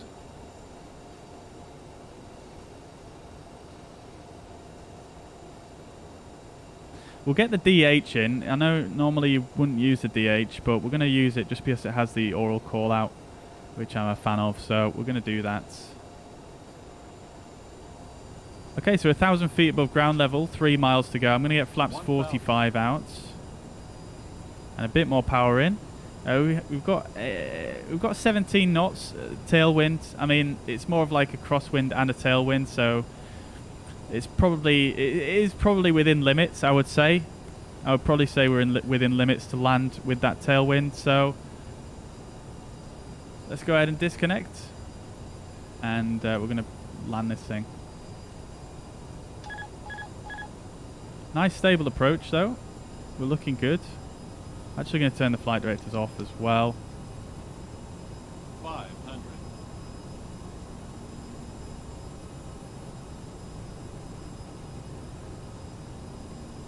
400.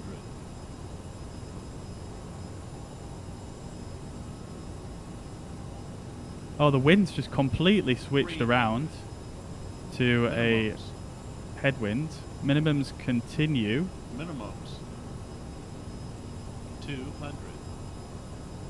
Minimums. Minimums. 100. 50. 40. 30. 20. Little float. 10. And we're down. Get a bit of reverse idle in there. And nose wheels down, so let's get on the brakes. Spoilers are deployed.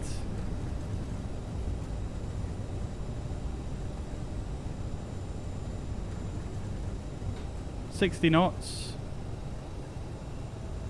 And there we have it. Beautiful stuff. That was quite nice. Quite happy with that. Coming off the brakes, let's get the flaps up. Let's see, where are we actually going here at this airport? I think we're going left, aren't we? So we'll just continue on to the end and take a left turn. Turn the landing lights off, as we obviously not taking off here.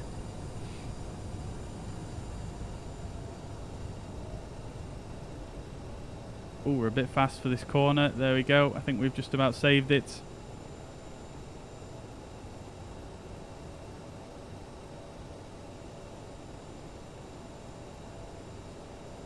There we go. Beautiful stuff. All right. Let's get straightened up here. This is a freeware airport, by the way, guys. And it's pretty nice, actually. Oh, look at that. We've got Winter Splash coming in. Look at that. You can see his lights from so far out. That looks amazing. Amazing. All right. After landing checklist, APU is off. Transponder is... We can turn that off as well now. It's only a small airport, this one. Transponder is off. Slats and flaps are 0. Lights are set. Probes we can also turn off now as well. Okay, probes are off. We'll go ahead and turn the anti-ice off as well while we're here. And everything else can stay as it is. We'll turn the isolation valve off as well now. We're not going to need that anymore. Okay. Strobe lights as well, sorry. As we've left the runway now. Okay, so where are we? Here's the main terminal. I've missed my... We're going to go in at this stand here, I think. Stand 1-5. There's literally nobody here on VATSIM except for me and Winter Splash, but we're going to come in here anyway. Let's see if we can get a half decent lineup here. There we go. Actually, that's pretty good. Let's turn the nose lights on to save the ground crew's eyes.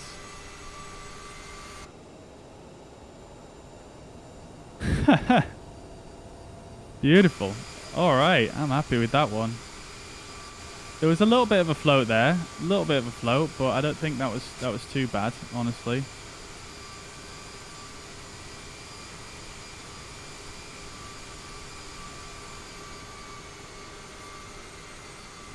There we go.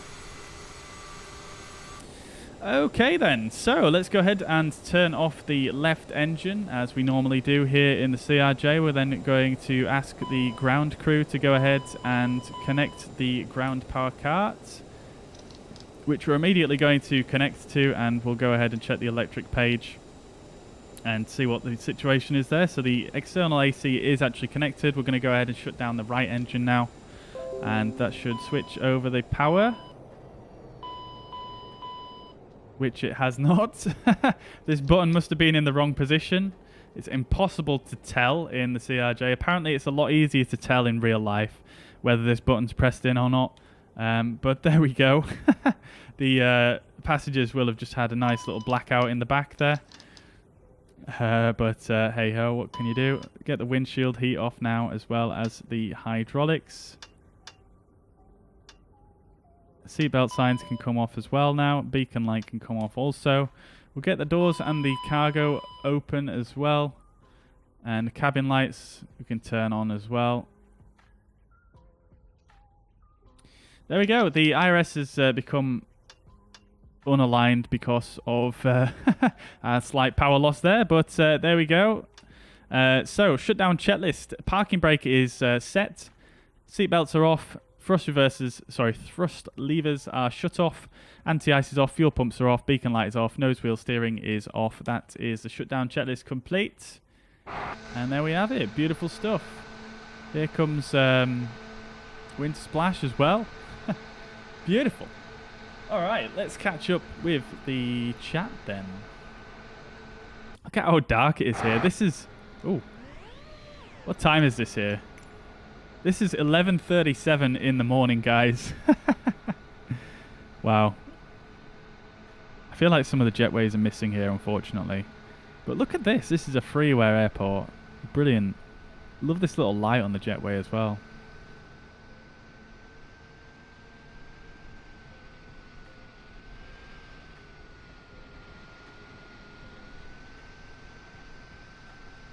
Alright, let's just get a nice little angle. And then I'm going to carry on reading the chat. There we go.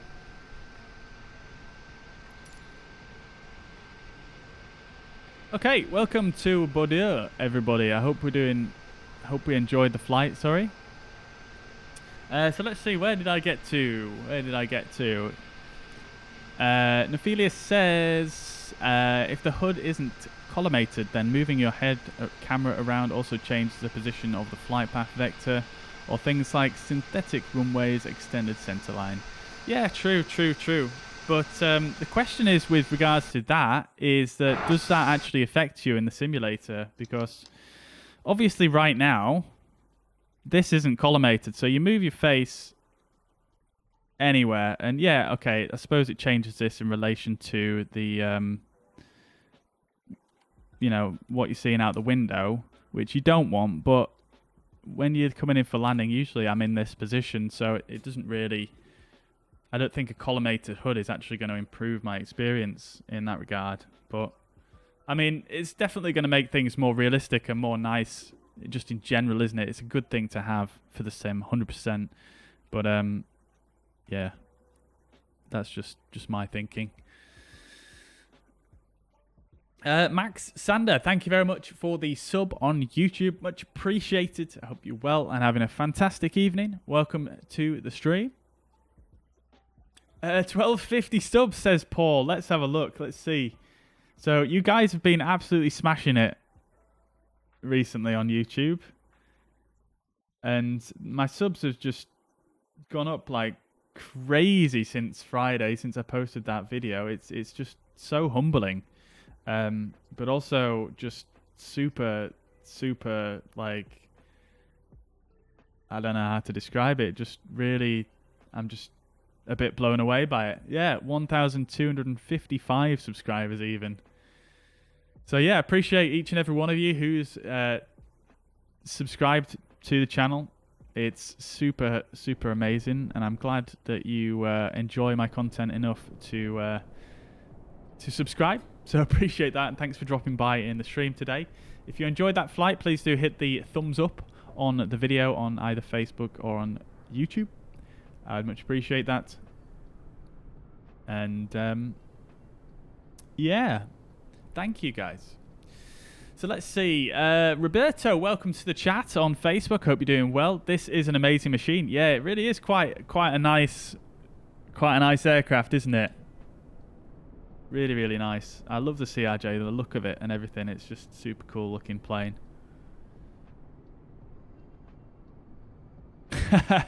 Winter Splash is saying, let us see your butter. Hopefully that's satisfied. I think that was an okay landing. There was a little bit of a float there, but I'm still just getting used to this joystick. I'm gonna say that every time, but yeah, I'm still just getting used to the tension on it.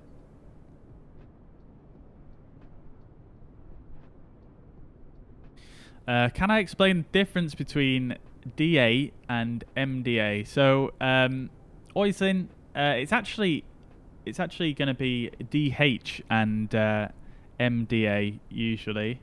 So, let's see if I can try and explain this to you. Now, it's not really something that's super like that's super relevant for flight simming.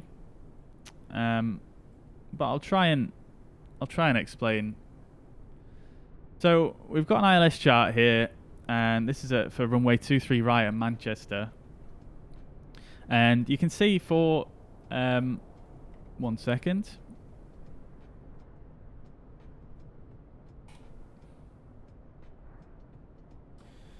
Right.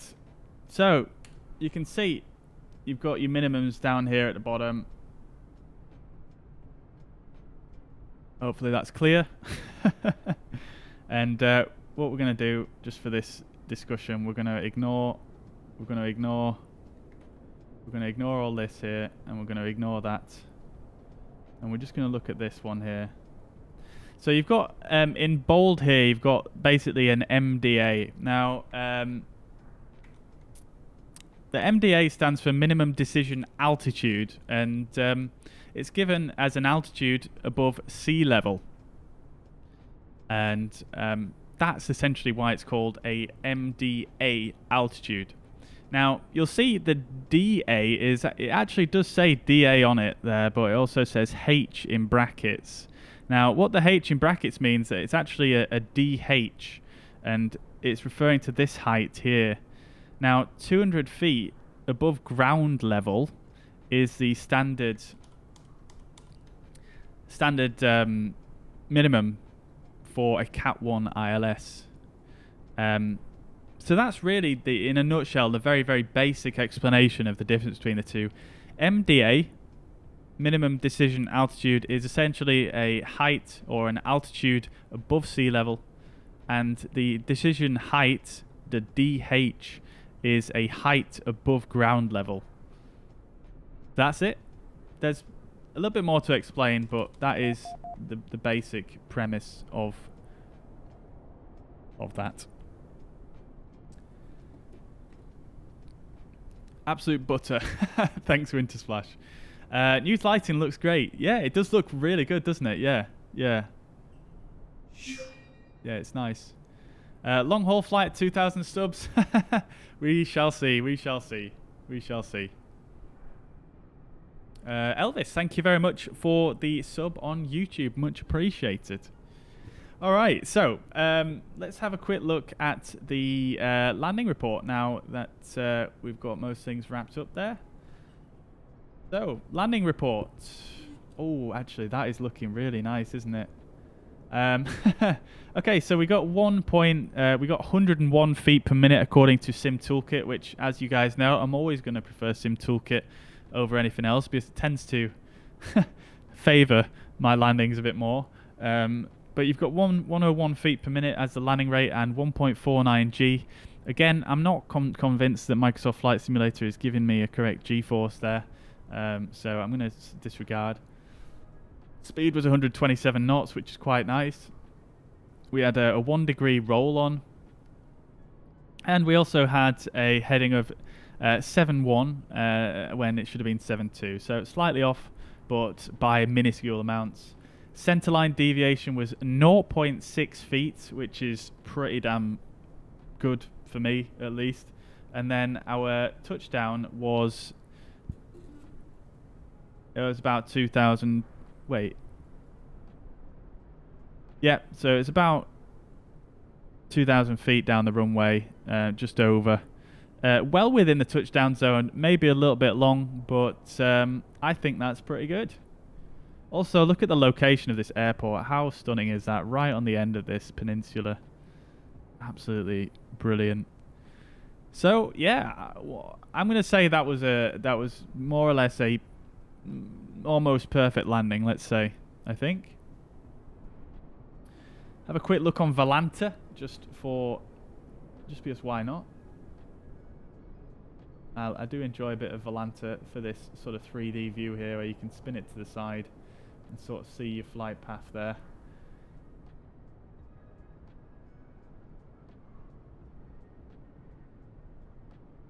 As you can see, flying into all these clouds here that we've just flown through, all these crazy like cloud formations that we saw.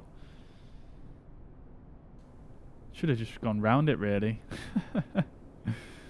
We're right on the edge of it, aren't we? And then we came in, and more or less pretty straightforward on the way in. And let's see what landing rate give me on here. 121 feet per minute. Okay. Okay.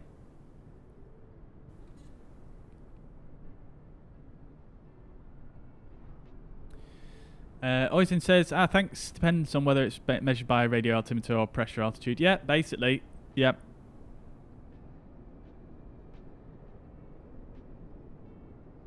Venom says, when I install the AI manager, it has an XE at the end. Yep. Yep. You don't need to do anything with the one that says EXE on the end. I think I mentioned that in the video. Don't look at that one. I'll show you mine right now, actually. So here it is. For some reason, I've actually already got this folder open, funnily enough. But you've got an EXE here, and there is also another one. But I think what they've done is they've actually changed it around a bit since I did the tutorial, because I'm not actually seeing Okay, so here you go. So if you remove your file name extensions here on Windows Explorer, you've got an application here. This is the one that you want to be using, and then you've got one below it, which is like a config file. That says exe on the end. You need to just... don't need to do anything with that one. But if you display your file name extensions, you will see .exe on the end of this one. But, I mean, in a nutshell, just to make it simple, if you look at your icons here, you basically just need to use the one with the icon. The only one with an icon. All the rest is just, you know, notepad and config files and stuff like that. So, yeah, hopefully that answers your question. Oh, Oisin already answered you. Apologies. I should really read ahead a little bit on the chat before I answer questions. But yes, Chris, you got it as well. Jordan Renville, welcome to the chat. Hope you're doing well. Good to see you. Welcome, welcome, welcome. I loved your vid on the AIG VATSIM model matching. It worked great for me. Amazing, dude. Glad to hear it. Glad to hear it. I know quite a few people have had issues with it. Yeah, glad to hear. Glad to hear. Okay, so just one little tip I wanted to show to you guys, actually. So, on VATSIM, if you're doing your model matching and things like that, one thing that I've been doing recently since I got the AIG, and this helps you kind of work out what is not working with your model matching, for example. So if you find you're getting these errors that pop up in red saying your model could not be matched to this call sign and this model, etc., blah blah, type .aircraft like that, and it's going to pop up this window here. Now, lo and behold, in the Arctic Circle up here in northern Norway, there's actually no aircraft that we can actually see here, which is a bit unfortunate. Let me just try bring my range out a bit here, and we'll see if I can bring in some other aircraft.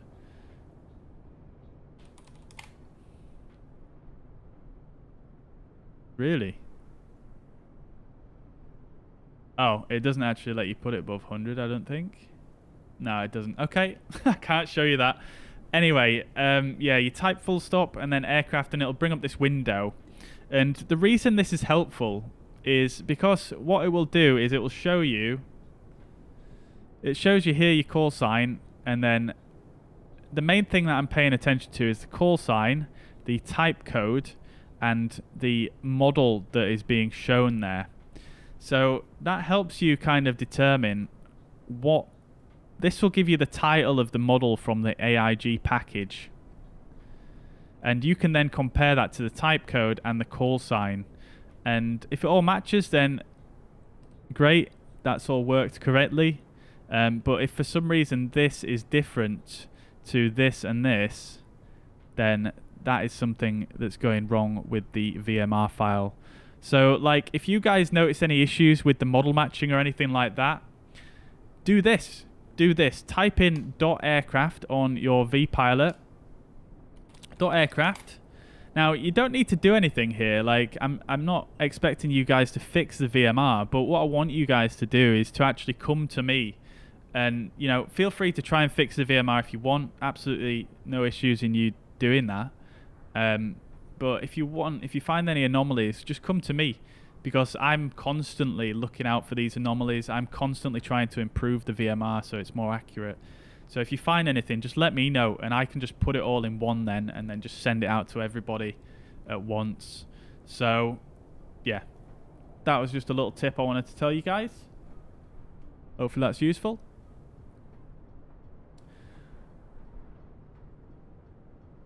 Your video was much better than the other British guy. Oisin, I have no idea who you're talking about there, dude. Chris says, do you find if you verify your install on AIG more than once, it does the same thing again and again? Don't know, Chris. Don't know. I've not tried it. I just click it once and trust that it's worked okay. Absolutely no problem, Winter Splash. Absolutely no problem. Mike, no worries at all. Take it easy, buddy. Thanks for dropping by, as always. All right, guys. So I'm kind of debating here whether I'm going to do another leg or not, but I just don't think I don't think I've got enough time really. Let me just move this camera down a bit. I tell you what we will do is we'll have a look around this airport. This is, like I said, it's a freeware airport, so let's check it out and see what the situation is like. So I'm actually gonna clear the weather up a bit because it's extremely dark here. See if we can get a bit of sun. Look at that. Where's the sun here? This is this is what I find fascinating about sort of polar regions in winter. Look at how high the sun gets throughout the day. It's kind of difficult to see, but look at that. That is as high as the sun gets. In fact, I can just decrease the exposure here, and you can see the sun really easily. Look at how high the sun gets. That's crazy.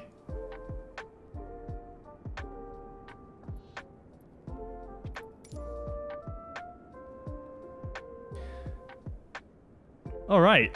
Anyway, guys, let's just have a quick browse around and see what's going on here at Bordeaux. So I think these jetways have not loaded in. Oh no, maybe they're like this. Maybe they're like this actually. Yeah, but look at this. If you compare this to the real-life terminal at Bodø, it pretty much looks bang on. Pretty much looks bang on, which is really good for a freeware. And you might be thinking, what is this janky font that is used here? This is the actual font they use on the jetways at this airport. It's, yeah, very interesting. But nevertheless, it's quite nicely done. There's a little bit of ground clutter here. But what I think is really, really good about this freeware airport is the ground markings. Like, the ground markings are just so nice. Like, you've got the taxiway numbers on the ground, which is always great to see. And then just in general, it's just good clean taxiway lines. Obviously, I'm using the Zinatech enhanced airport graphics, so that makes it look in color a bit better. But other than that, yeah, it's really good. Really, I'm pretty impressed.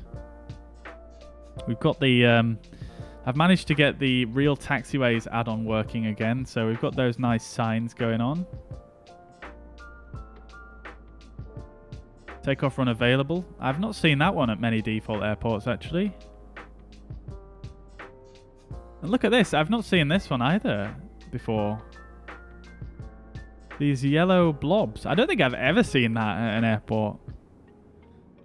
It's another thing I'll need to look up. But this is actually partially an army base, I believe. That's why you've got all these little bunkers down here. I don't know if you'd call them bunkers, but here you go. Very cool indeed. And then this is all the way up this side here.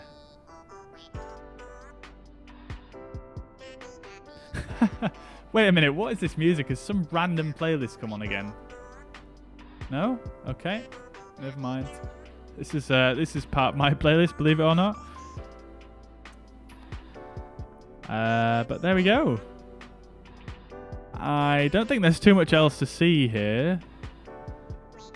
Oh, there's a bit of custom modelling here, which is quite nice. You've got the Videro hangar here. Obviously, they would land here with their Dash 8s and whatnot.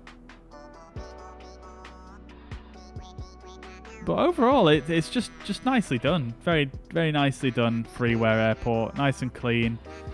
And yeah, it's got a nice feel to it. And just this area is just stunning. Like, come on now. Come on now.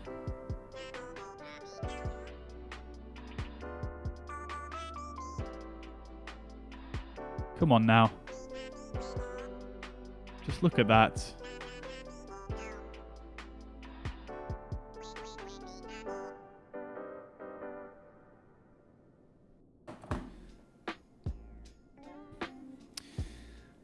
All right. Hey, Ramsey. Welcome, buddy. I hope you're doing well, mate. I hope you're doing well. Thank you very much, dude. We're actually just about to wrap up here, I think. So, yeah, thanks for dropping by anyway, dude.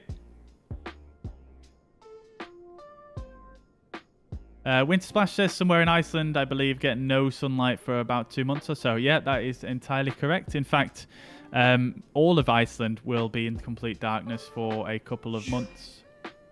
And many other places in the northern pole area over winter, and the southern poles obviously as well in winter as well, when it's winter down there.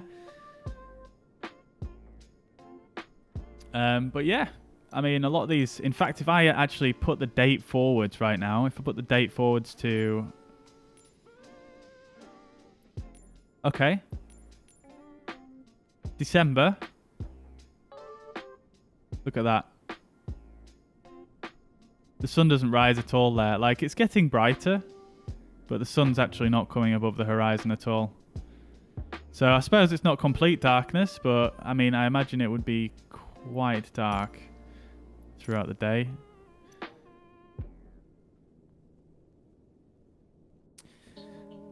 But yeah, I actually went to Iceland in December one time, and the sun would rise at about 11 o'clock in the morning and set at about 2 o'clock in the afternoon.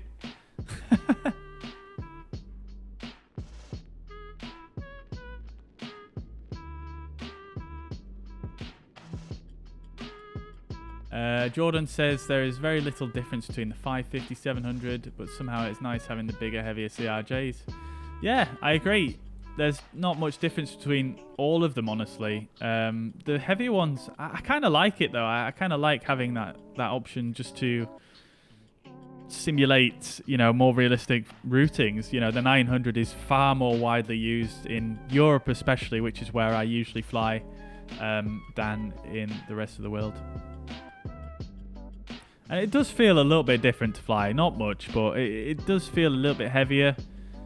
And yeah, it's nice that they've paid that attention to detail. I'm currently installing all aircraft / liveries from the AI manager. How long did it take you? A long time. Grenor, a very, very long time. It took me maybe probably about 7 or 8 hours, I think, to get them all done. So, yeah, a long time.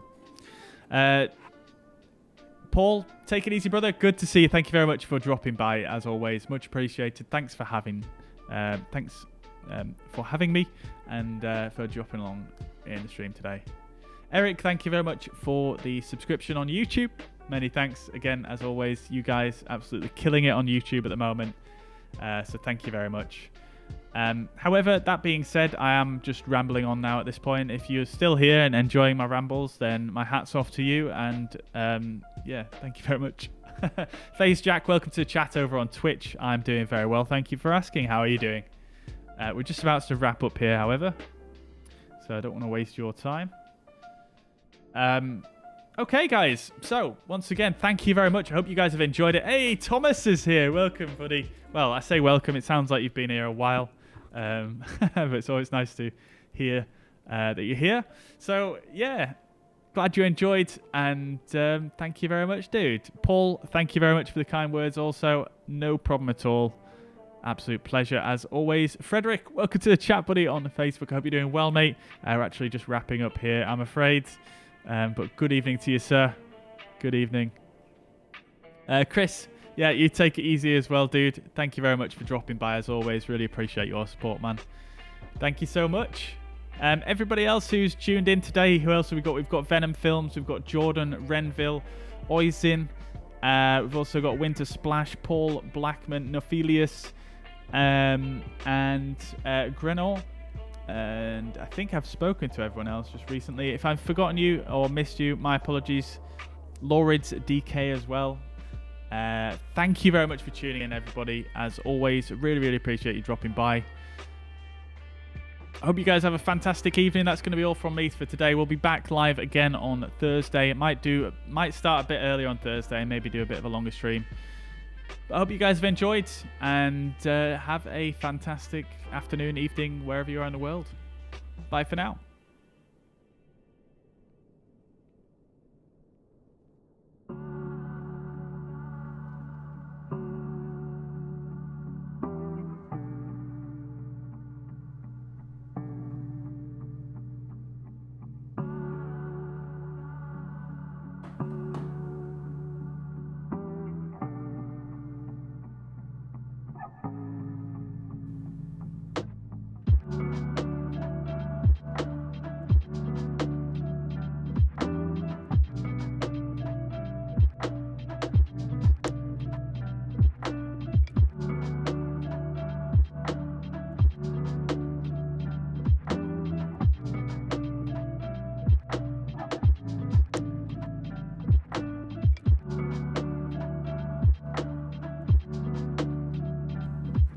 All right, so one final question.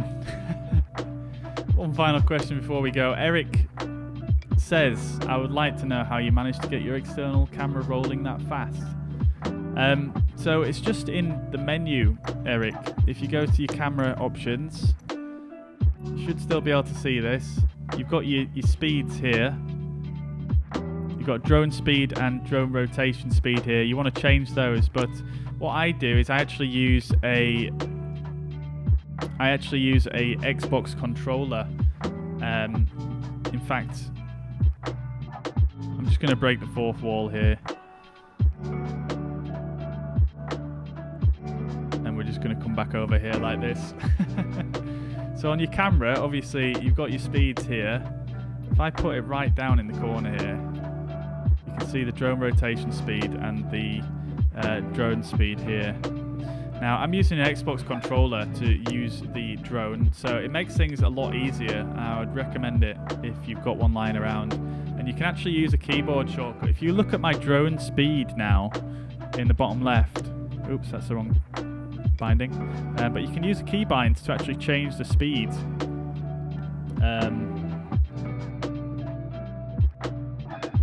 And I've forgotten the bind as we do it now. Or it's just not changing my speed for me.